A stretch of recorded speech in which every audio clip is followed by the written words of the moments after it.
हामी अब भविष्यमा हुने आवाधिक निर्वाचनहरू आफ्नै ताकतमा एक्लै लड्नेछौँ र यति बेला सङ्घ प्रदेश र बहुसंख्यक स्थानीय सरकारमा पार्टी नेतृत्वदायी भूमिकामा भए तापनि पार्टी सरकारमा भएको महसुस र आफ्नोपन कांग्रेसको सदस्यले गर्न नपाइरहेको गुनासो छ। यस्तो अवस्थामा पार्टीभित्र एक खालको अलमल छ। हामीले सरकारको प्रतिरक्षा गर्ने कि सरकारलाई प्रश्न गर्ने। निर्वाचनमा अङ्कगणितका हिसाबले कांग्रेस ठूलो पार्टी त बन्यो, तर यो अनुभवले हामीलाई सिकाएको छ निर्वाचन पूर्व गठबन्धन गर्दा पार्टीले एक्लै चुनाव लड्दा जस्तो कार्यकर्तामा विजयको भाव र उत्साह नआउने रहेछ। तिनै तहको निर्वाचनमा कतिपय स्थानमा आफ्नो आस्था प्रकट गर्ने रुख चिन्ह नै नहुँदा कांग्रेस दलले आज पर्यन्त आफ्नो गुनासो व्यक्त गरिरहेको हामीले देखिरहेका छौँ। अन्य दलको निर्वाचन चिन्ह र झण्डा बोकेर मत माग्नुपर्ने बाध्यात्मक अवस्था सृजना भयो। पार्टी एउटा प्रत्येक नयाँ मान्छे जसले कांग्रेसको क्रियाशील सदस्य लिन्छ उसले अनिवार्य रूपमा सदस्यसँगै अभिमुखीकरण तालिम लिनुपर्ने। कांग्रेस के हो, कांग्रेस हुनुको अर्थ के हो, कांग्रेसले के गर्नुपर्छ के गर्नु पर्दैन भन्ने कुराको अनिवार्य तालिम लिएकै हुनुपर्ने। त्यसकारणले गर्दा म सबै साथीहरूलाई, किनकि समयको कारणले गर्दाखेरि पनि म सबै साथीहरूलाई केही धैर्यता राख्दिन पनि आग्रह गर्छु। सबैले पाउनुहुन्छ, साथीहरूले बाँड्दै हुनुहुन्छ, केही आइपुगेको छ केही आउँदैछ।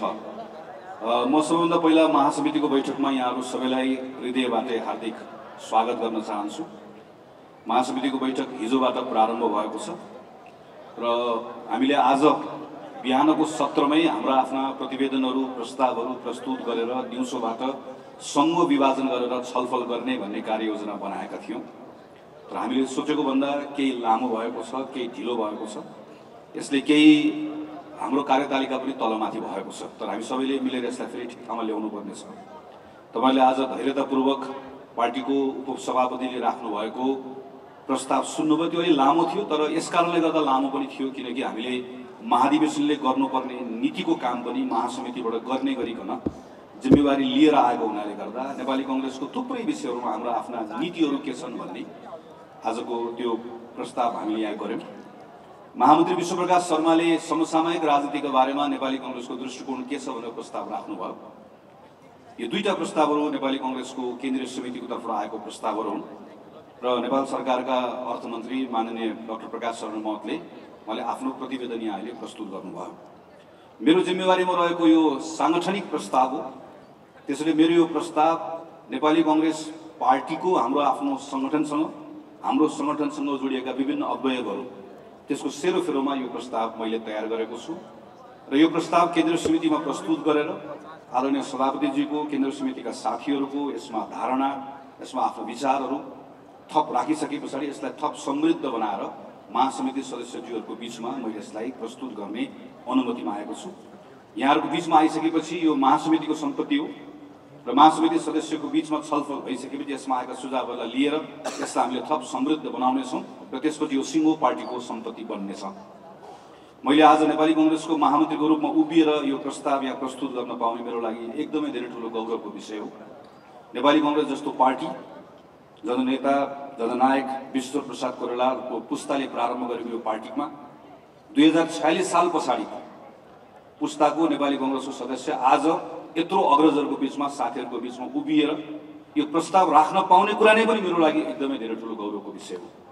मेरो यात्रामा मलाई शुभेच्छा दिने, मलाई साथ दिने मेरो नेतृत्व, मेरो पार्टीका तमाम साथीहरू सबैलाई नतमस्तक भएर म यहाँहरूलाई नमन गर्न चाहन्छु। फेरि एकपटक जय नेपालको न्यानो अभिवादन गर्न चाहन्छु। म अगाडिको प्रस्तावहरू पढ्दै गर्दाखेरि त्यसलाई अक्षर पढ्दै गर्दाखेरि त्यो लामो पनि भयो, हामीसँग समय पनि थोरै छ। त्यसैले कतिपय कुराहरू सबै सरर पढ्नुभन्दा कतिपय कुराहरूलाई म त्यसलाई छोट्याउँछु पनि, संक्षेपमा पनि पढ्छु, जसले गर्दाखेरि हामीलाई भोलि छलफल गर्नु पनि सजिलो हुन्छ होला। म एकपल्ट फेरि यहाँहरू सबैलाई स्वागत गर्न चाहन्छु। जननेता जननायक विश्व प्रसाद कोइराला लगायत गणेश मानजी लगायत सम्पूर्ण संस्थापक नेताहरूप्रति हार्दिक श्रद्धा अर्पण गर्छु। यो बीचमा थुप्रै पार्टीका नेताहरूले शहादत प्राप्त गर्नुभएको छ। पञ्चायतकालभन्दा अगाडि पनि, पञ्चायतको बेलामा पनि र पछिल्लो समयमा अनावश्यक हिंसा जुन नेपालमा थोपरियो त्यो बेलामा पनि थुप्रै हाम्रो साथीहरूले जीवन गुमाउनु परेको छ। म उहाँहरू सबैलाई सम्झन चाहन्छु, उहाँहरूप्रति हार्दिक श्रद्धा अर्पण गर्छु। पार्टीका थुप्रै साथीहरूको परिवार यो बीचमा अनेकन पीडाहरूको कारणले गर्दाखेरि कोही विस्थापित भएको छ, कोही घाइते छ, कोही अपाङ्ग छ। ती सबै परिवारलाई पनि यो कांग्रेसको महासमितिको ठाउँबाट आदरणीय पार्टी सभापतिज्यू हामी सबैको तर्फबाट सम्झन चाहन्छु र हार्दिक सम्मान प्रकट गर्न चाहन्छु। पार्टीको भुइँ तहमा बसेर काम गरिराख्नुभएका सबै साथीहरूलाई जो आज यहाँ हुनुहुन्न तर आज हामी उहाँहरूको प्रतिनिधित्व गरेर छलफल गर्दैछौँ, म उहाँहरूप्रति पनि हार्दिक श्रद्धा अर्पण गर्न चाहन्छु। र म सिधै साङ्गठनिक अवस्थामा प्रवेश गर्छु। विक्रम सम्वत 2005 फागुन 18 मा सम्पन्न भएको नेपाली राष्ट्रिय काङ्ग्रेसको तेस्रो महाधिवेशनमा प्रस्तुत प्रतिवेदनमा भनिएको छ, हामीले बाटोघाटोको अतिशय न्यूनता भएको विस्तृत भूखण्डमा काम गर्न साह्रै थोरै समय पाएका छौँ। सरकारले पनि आफ्नो निरङ्कुश र प्रगति विरोधी नीतिले हाम्रो मार्गमा तगारो अड्काएको छ। फेरि हाम्रो कर्मठ र कार्यकुशल साथीहरूमध्ये निकै जसो अझै पनि जेल यातना सहिरहेका छन्। बाधाहरू अनेकन छन्, तर प्रथम वर्षको भन्दा सदस्य सङ्ख्या 54 भएको छ। 2005 सालमा यसरी 54 भयो भन्दै गर्दा सदस्य सङ्ख्या 2000 पनि पुगेको थिएन। 2005 सालमा काङ्ग्रेसले गौरव गरेको दस्तावेजको एउटा अंश हो। तर आज 2080 सालमा आइपुग्दै गर्दा 78 वर्षको यो यात्रामा पार्टीको हामीसँग विशाल साङ्गठनिक संरचना छ। आज नेपाली काङ्ग्रेससँग 8,69,551 जना क्रियाशील सदस्य र क्रियाशील सदस्यभन्दा बाहेक पनि लाखौं सदस्य रहेको ठूलो संगठनको यत्रो ठूलो विरासत आज हामीसँग छ। 13 वटा भातृ संस्था, 26 वटा शुभेच्छु संस्थामा आबद्ध साथीहरूको ठूलो संख्या छ। 6,743 वटा वडा र त्यस अन्तर्गत हजारौं टोल समितिहरू छन्, हाम्रा शुभेच्छु संस्थाहरू छन्, जनसम्पर्क समितिहरू छन्। नेपाली काङ्ग्रेस नेपाल भित्र मात्र होइन, नेपाल बाहिर पनि संसारभरि फैलिएको छ। यस पश्चात म साङ्गठनिक गतिविधिका बारेमा संक्षेपमा चर्चा गर्छु, जुन 14औं महाधिवेशन पछाडि खास गरिकन नेपाली काङ्ग्रेस केन्द्रीय कार्यालयको तर्फबाट गरिएका विषयहरूका सन्दर्भमा यसलाई अत्यन्त संक्षेपमा राख्छु। यो बीचमा हामी 14औं महाधिवेशन पछाडि 9 वटा 34 दिनको हाम्रो वर्किङ डेजमा हामी 9 वटा बैठकहरू बस्यौँ। यसको बारेमा मैले धेरै चर्चा गरिनँ। महाधिवेशनको लगतै पछाडि 3 वटा निर्वाचन गर्नुपर्ने भएको हुनाले गर्दा हाम्रो मूल ध्यान निर्वाचनमा केन्द्रित रह्यो। पार्टीको विधानलाई कार्यान्वयन गर्ने विषयको सन्दर्भमा श्रावण 2 देखि 10 गतेसम्म बैठकले पहिलोपटक कार्यतालिका बनाएर कार्यतालिका अनुरूप आफ्नो काम गर्ने एउटा परिपाटी सुरु भएको छ। नियमित रूपमा पार्टीको बैठक बस्ने कुरा प्रारम्भ भएको छ। विधान अनुसार विधानमा व्यवस्था थियो, तर हामीले अभ्यास गर्ने गरेका थिएनौँ। खास गरिकन सम्मेलनहरूको बारेमा यो पहिलोपटक अभ्यास गर्ने भएको हुनाले गर्दा कति हाम्रा अनुभवहरू पनि नयाँ भइरहेका छन्, कतिपय ठाउँमा भएका छन्, कतिपय ठाउँमा हुन बाँकी छ। तैपनि अहिलेसम्म हामीले 4 वटा प्रदेश सम्मेलन, 60 वटा जिल्ला सम्मेलन र 100 भन्दा बढी ठाउँमा प्रतिनिधि सभा क्षेत्रीय सम्मेलन र थुप्रै ठाउँमा गाउँ नगर सम्मेलनहरू गरिसकेका छौँ। हामीले 14औं महाधिवेशनको लगतै पछाडिबाट क्रियाशील सदस्यताका सन्दर्भमा कामहरू सुरु गर्यौँ र क्रियाशील सदस्यता खास गरिकन नवीकरण गर्ने र नयाँ वितरण गर्ने, नवीकरण गरेर सबै सम्पूर्ण कुरा जिल्लाबाटै गर्ने भनेर सुरुवात गर्यौँ र सबै कुरा अनलाइन गर्ने भनेर सुरुवात गर्यौँ। तर पहिलो वर्ष जिल्लाहरूलाई केही अप्ठ्यारो भएको हुनाले गर्दा यो वर्ष केन्द्रबाटै बाँडियोस् भन्ने भएको हुनाले गर्दा यो कामलाई यो वर्षको लागि सुरु गरेका छौँ र अर्को वर्षबाट जिल्लाबाटै गर्ने गरिकन सबै बन्दोबस्तहरू हामीले गरेका छौँ। सबै तहको गतिविधिहरूलाई अभिलेख राख्ने काम, खास गरिकन विद्युत अभिलेख राख्ने काम सुरु भएको छ र पार्टीको कार्यतालिका अनुसार 50% काम साङ्गठनिक काम, नियमित काम र 50% काम हाम्रो संगठनको आन्तरिक कामभन्दा बाहिरको काम देशभरिको प्रत्येक तहको पार्टी कमिटीले गर्नुपर्छ भन्ने कुरालाई सुरुवात गर्नको लागि नेपाली काङ्ग्रेस पार्टीको केन्द्रीय कार्यालयको तर्फबाट गएको 6 महिनामा हामीले युवा पोलिसी ह्याकाथन, 3 दिनको राष्ट्रिय विपी साहित्य महोत्सव जस्तो प्रभावकारी कार्यक्रमहरू गऱ्यौँ, जसको व्यापक जनस्तरमा पनि यसको सराहना भएको अवस्था छ। महासमितिको बैठकको लगतै पछाडि हामी नेपालको राजनीतिक पार्टीहरूले गरेको मध्येको अहिलेसम्मको ठूलो आर्थिक सम्मेलन गर्दैछौँ, सुवर्ण संसद इकोनोमिक कन्क्लेभ, जो काठमाडौँमा हुँदैछ र यो लगायतका अरू कार्यक्रमहरू हाम्रो तालिकाभित्र छन्। पार्टी कार्यालय तपाईँहरू अहिले जानुभएको छ, तपाईँहरूले कतिले महासमितिको कार्ड लिन जाने गर्दा याद गर्नुभयो होला। पार्टी कार्यालयमा अत्याधुनिक पुस्तकालय बनेको छ, पुस्तकालय अन्तिम चरणमा छ र केही समय पछाडि पार्टी सभापतिले औपचारिक रूपमा सुरुवात गर्नुहुन्छ। यो पुस्तकालय मात्रै होइन, यो नेपाली काङ्ग्रेसको लागि यो पुस्तकालय भन्दा पनि स्रोत केन्द्रको रूपमा यसको विकास गर्ने भनेर हामीले यसको प्रारम्भ गरेका छौँ। यो बीचमा घर घर जाउँ काङ्ग्रेस जिताउँ भन्ने अभियान, जनताको साथमा काङ्ग्रेस अभियान, यसै गरिकन आन्तरिक विशेष अभियान र अहिले भर्खर मात्र समुदायमा काङ्ग्रेस अभियान बीचमा गएर रोकिएको छ। म यही क्रममा आदरणीय नेता केशव कुमार बुढाथोकीलाई सम्झन चाहन्छु, उहाँप्रति श्रद्धाञ्जली अर्पण गर्छु। उहाँ स्वर्गवास भइसकेपछि कार्यक्रम बिचमा रोकिएको छ, महासमितिको बैठक पछाडि यो कार्यक्रम फेरि अगाडि बढ्छ र यो बाहेक अरू अभियानको बारेमा यहाँहरू जानकारी राखिराख्नु भएको छ। मैले अहिलेलाई र यो बीचमा हामी जाजरकोट र रुकुम पश्चिमको भूकम्प प्रभावित क्षेत्रमा उद्धार, तत्काल राहत साथै अस्थायी घरद्वारा निर्माण गर्नको लागि पार्टीको तर्फबाट निर्णय गरेर हामीले 1000 घर बनाउने कामहरू सम्पन्न गर्यौँ। यसमा अरू थप कामहरू गर्न बाँकी छ। अरू मागिरहेको कुराहरू पार्टीको संक्षेपमा हामीले गरेका कामहरूको बारेमा चर्चा गरेका छौँ।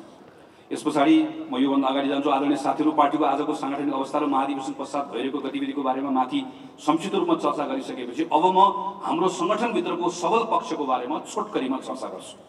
देशभित्र र देश बाहिर सबैतिर फैलिएको विशाल सङ्गठन छ। कुनै वार्ड छैन जहाँ पार्टीको समिति नभएको होस्, कुनै टोल छैन जहाँ काङ्ग्रेसको सदस्य नभएको होस्। नेपालभित्र प्रत्येक समुदायमा पार्टी उपस्थित छ। संसारभरि जहाँ नेपालीहरू पुगेका छन् त्यहाँ नेपाली काङ्ग्रेसका साथीहरू नभएको सायदै कुनै देश होला एउटा बृहत राजनीतिक उद्देश्यका लागि बाँधिएको यति ठुलो सङ्गठन हामीसँग छ। 8,69,551 क्रियाशील मध्ये 1,14,525 जना साथीहरू पार्टीको क्षेत्रीय प्रतिनिधिको रूपमा काम गरिराख्नु भएको छ। तर सङ्गठनमा कुनै जिम्मेवारी नरहेको भए तापनि काङ्ग्रेसप्रति प्रतिबद्ध र निष्ठावान काङ्ग्रेस सदस्यको अर्को ठुलो पङ्क्ति छ जसले असम्भव झै लाग्ने प्रतिकूलतामा पनि पार्टीको तल्लो तहमा बसेर आफ्नो आस्था र विचारलाई कहिले डगमगाउन दिएन।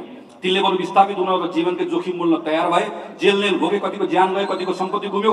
गुमेका थुप्रै अवसरका बारेमा किञ्चित पश्चाताप नगरेर हिंसा र निरङ्कुशताको त्यो चेप्पोमा समेत पार्टी छाडेर विचार बदल्न तयार नभएको अदम्य साहस र अविचलित निष्ठाले पूर्ण यो विशाल पङ्क्ति आज पनि पार्टीसँग छ। केवल एउटै कुरा मात्र सोच्दछ, पार्टीको राम्रो होस्, देशको जय होस् भन्ने एक सूत्रीय आग्रह मात्र राखेर बसेको काङ्ग्रेसको ठुलो पङ्क्ति हामीसँग छ।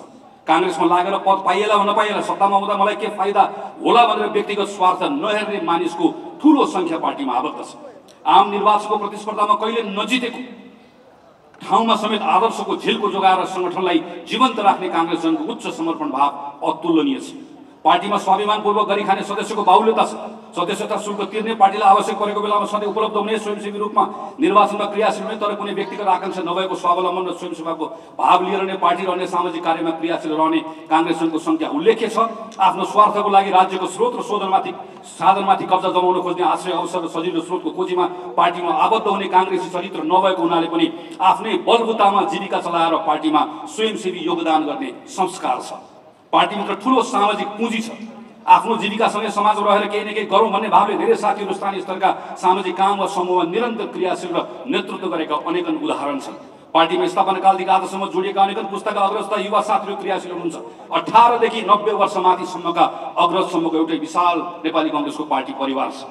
पार्टीमा सबै समुदायमा सबै खाले पेसा व्यवसायमा संलग्न ज्ञान अनुभवको हिसाबले गाउँको किसान श्रमिकदेखि विश्वको प्रतिष्ठित विश्वविद्यालयमा दक्षता हासिल गरेका र संसारको अर्को कुनामा ज्ञान सिप प्रस्फुटित गरिरहेको काबिल जनशक्ति छ।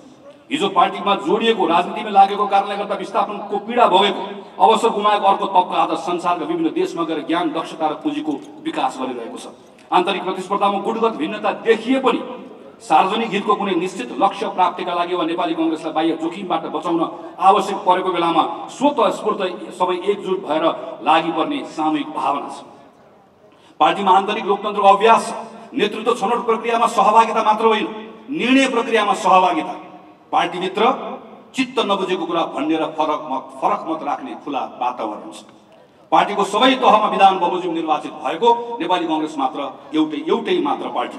सबैभन्दा तल्लो तह वडामा प्रतिनिधि, क्षेत्रीय प्रतिनिधिको सङ्ख्या 1,14,000, करिब 40,000 महिलाको प्रतिनिधित्व छ भने वडाबाटै निश्चित सङ्ख्यामा मुस्लिम, दलित, थारू, मधेसी, आदिवासी, जनजाति, महिला, अपाङ्गता, अल्पसङ्ख्यकको प्रतिनिधित्व भएको नेपालको नेपाली काङ्ग्रेस एउटै मात्र पार्टी हो।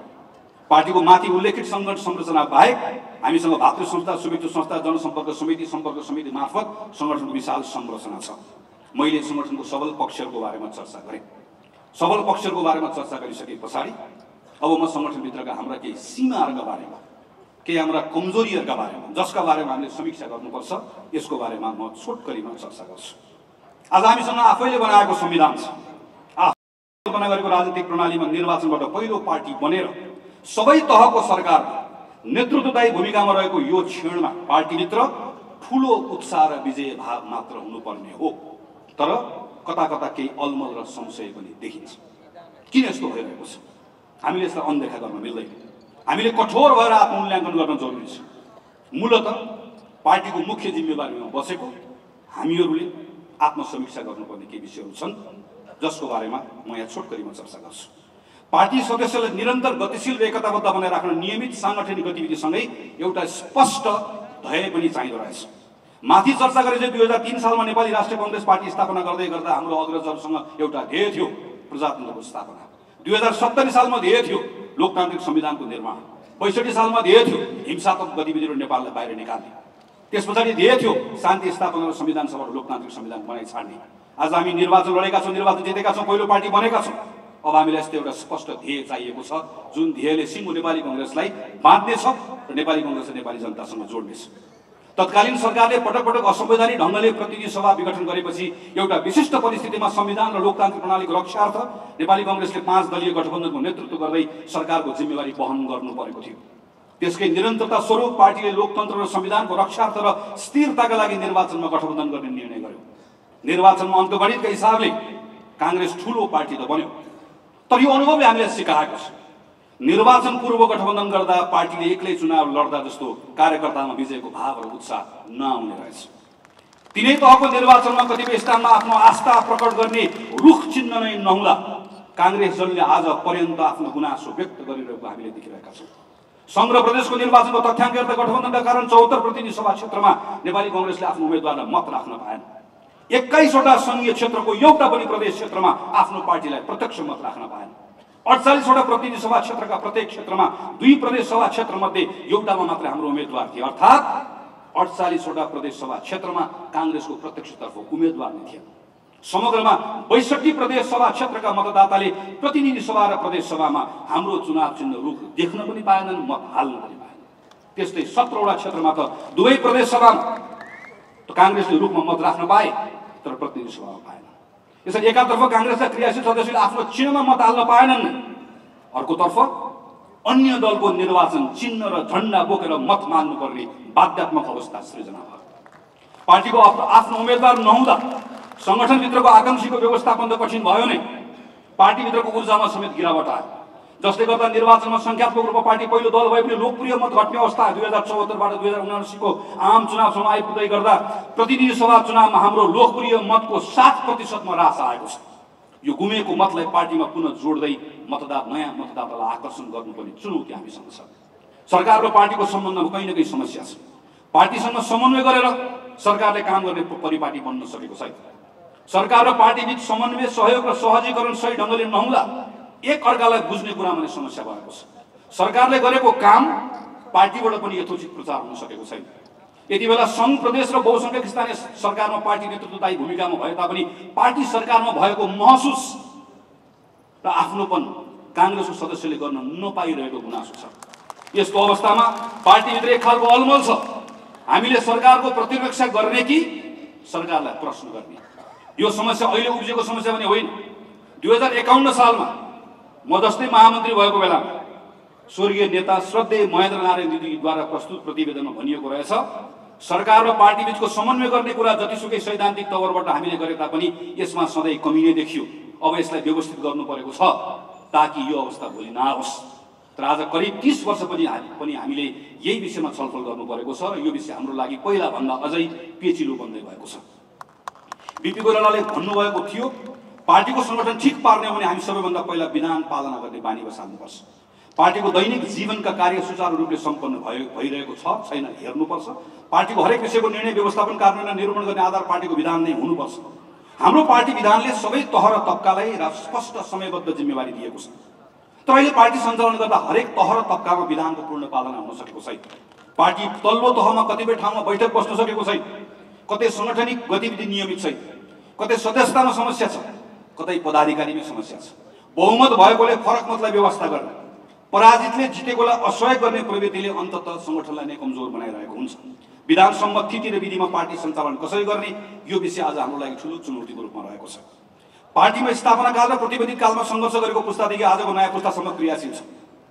आकांक्षा धेरै छ, अवसर कम छ। सङ्घर्ष गरेको तर कुनै अवसर नपाएको साथीहरूको ठुलो सङ्ख्या छ।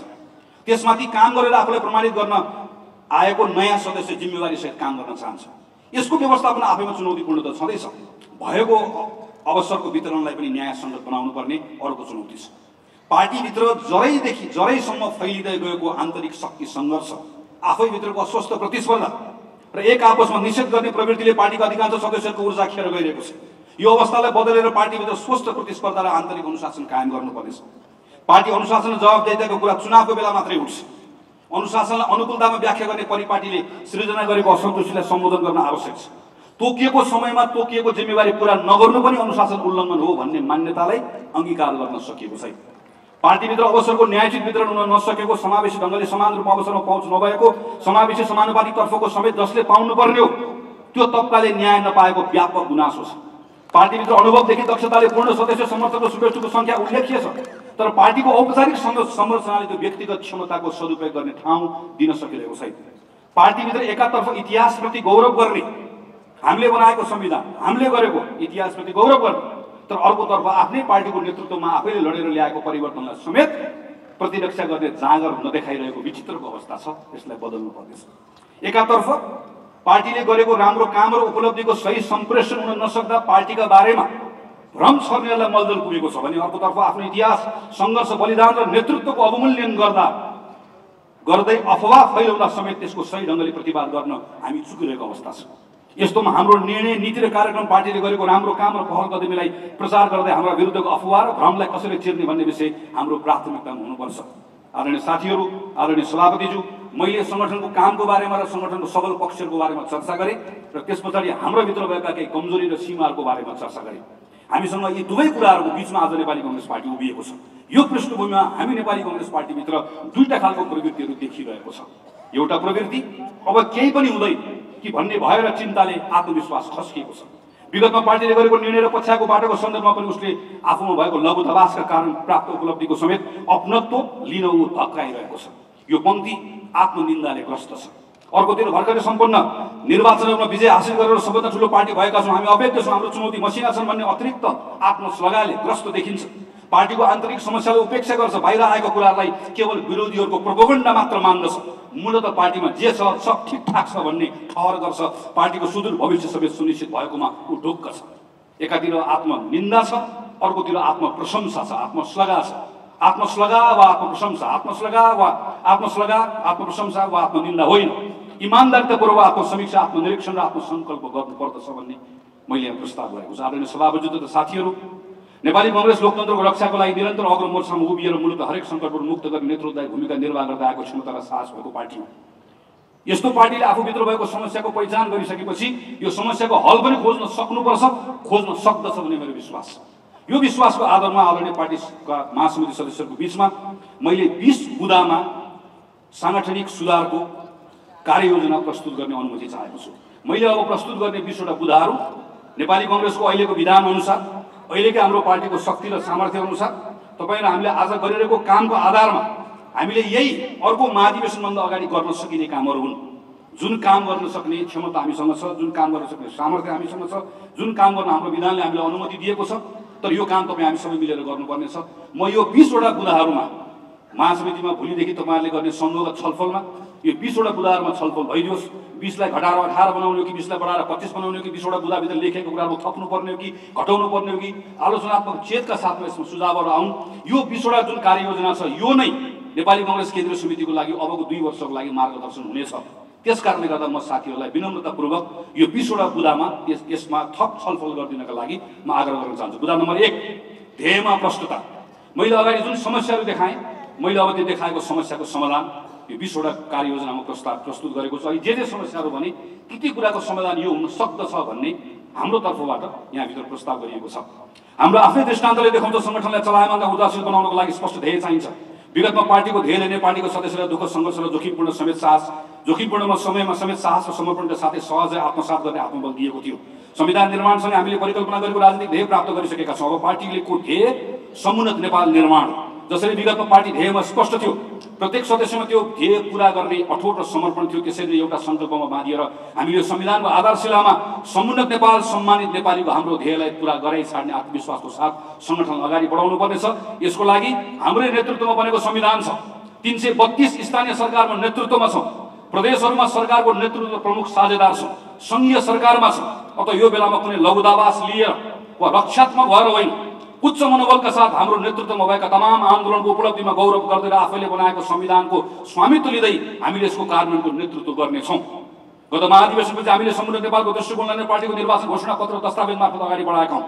संविधानले परिकल्पना गरेको सबैको अधिकार, समता र समभावलाई व्यवहारमा अनुवाद गर्न यो संविधानको रक्षा, यसकै जगमा आजका तमाम चुनौतीको सम्बोधन गर्दै समुन्नत नेपाल, सम्मानित नेपालीको ध्येय अनुरूप हाम्रो राजनीतिक, आर्थिक, सामाजिक नीति, परराष्ट्र नीति तथा क्षेत्रगत प्राथमिकता र स्व आधारमा कार्यक्रम तय गर्नेछौँ।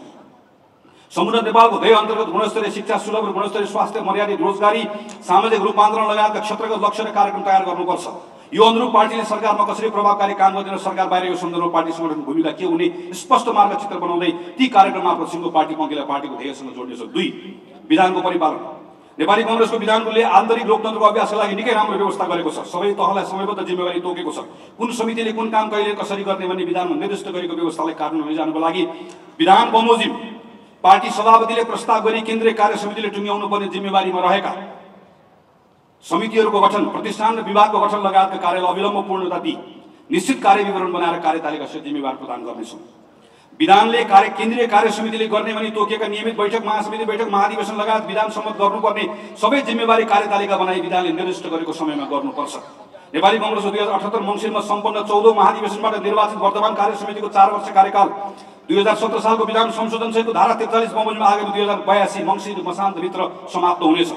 अत महाधिवेशनको अन्तिम वर्ष विधानको प्रावधान निलम्बन गरेर क्रियाशील सदस्यता वितरण गर्ने अभ्यास पूर्णतः बन्द गरी विधान बमोजिम 2082 मङ्सिरमा पार्टीको 15औं महाधिवेशन सम्पन्न गर्नेछौँ। यस महासमिति पश्चात लगत्तै बस्ने केन्द्रीय कार्य समितिको बैठकबाट 2082 मङ्सिरमा हुने महाधिवेशनको अगाडि विभिन्न तहले सम्पन्न गर्नुपर्ने कामको विस्तृत कार्यतालिका बनाई सोही अनुसार महाधिवेशनका लागि आवश्यक प्रक्रिया प्रारम्भ गर्नेछौँ। केन्द्रीय कार्य समितिले विधानले निर्दिष्ट गरेका काम पूरा गरी मातहतका सम्पूर्ण समितिलाई काम तोकेको समयमा गराउनेछ। प्रत्येक समितिलाई विधान अनुरूप निर्दिष्ट गरिएका जिम्मेवारीहरू छन्।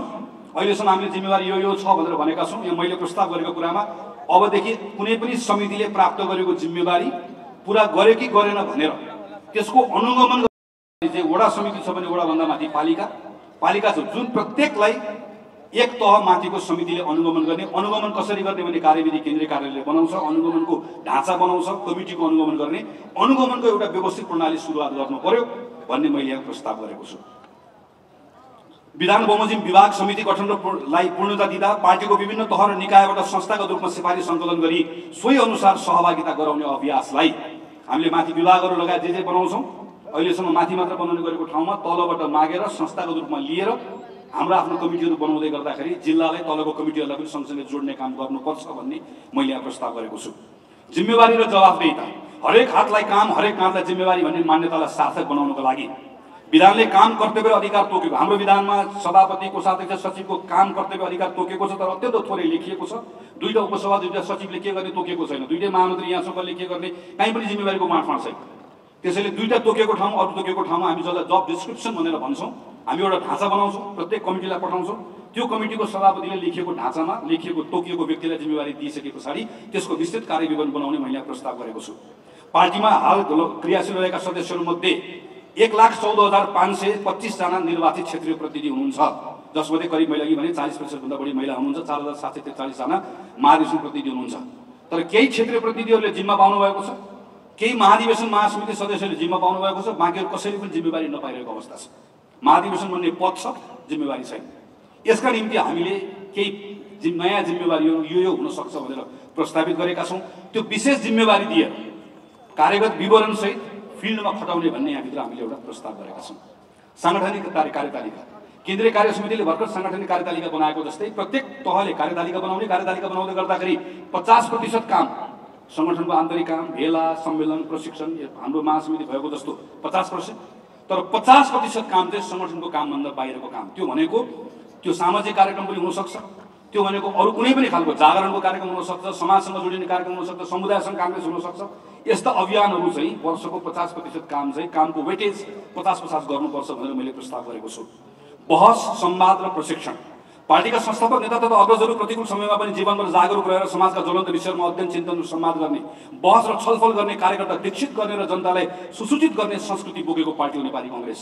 अब नेपाली कांग्रेसले फेरि एकपटक विचारको केन्द्र बनाउनु पर्नेछ। विचारको केन्द्र बनाउनको लागि हामीले गर्ने गरेको जुन हाम्रो नियमित कार्यक्रमहरू छन् त्यो कार्यक्रमहरूको ढाँचा बदल्नुपर्छ भन्ने एउटा प्रस्ताव छ। दोस्रो, अहिले केन्द्रमा हामी सुवर्ण समुद्र इकोनोमिक कन्क्लेभ गर्दैछौँ, बीपीको सम्मेलन गऱ्यौँ। यो पछाडिको यो वर्ष मात्र यस्ता हाम्रो अर्का 6वटा कार्यक्रमहरू छन्। यस्तै कार्यक्रम जिल्लाले, प्रदेश, स्थानीय तहहरूले पनि गरोस् भन्ने हाम्रो प्रस्ताव छ। हामी जुन पुस्तकालय बनाउँदैछौँ यो पुस्तकालयबाट हामी अब मासिक एउटा छलफल श्रृङ्खला चलाउँदैछौँ, जसलाई हामी नीति संवाद भनेर भनेका छौँ। विज्ञसँग बातचित भन्ने हाम्रो कार्यक्रम छ।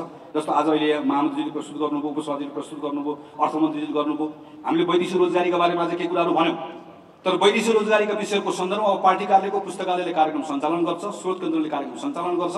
अब वैदेशिक रोजगारीका बारेमा कुनै मञ्चमा उभिएर हामी बोल्ने मात्र होइन, त्यसका बारेमा धारणा बनाउने कुराको केन्द्र चाहिँ अब नेपाली कांग्रेस हुन्छ। समाजका तमाम विषयहरूको बहसको केन्द्र नेपाली कांग्रेसलाई बनाउने भन्ने प्रस्ताव छ र पार्टीको जुन एकाडेमी छ, ट्रेनिङ एन्ड पोलिसी एकाडेमी नीति तथा प्रशिक्षण प्रतिष्ठान छ, यसबाट मैले 4वटा विभिन्न खालका तालिमहरूलाई प्रस्ताव गरेको छु। तपाईले यसमा धेरै अरू मलाई सुझावहरू दिनु, हामीलाई सुझावहरू दिनुपर्नेछ।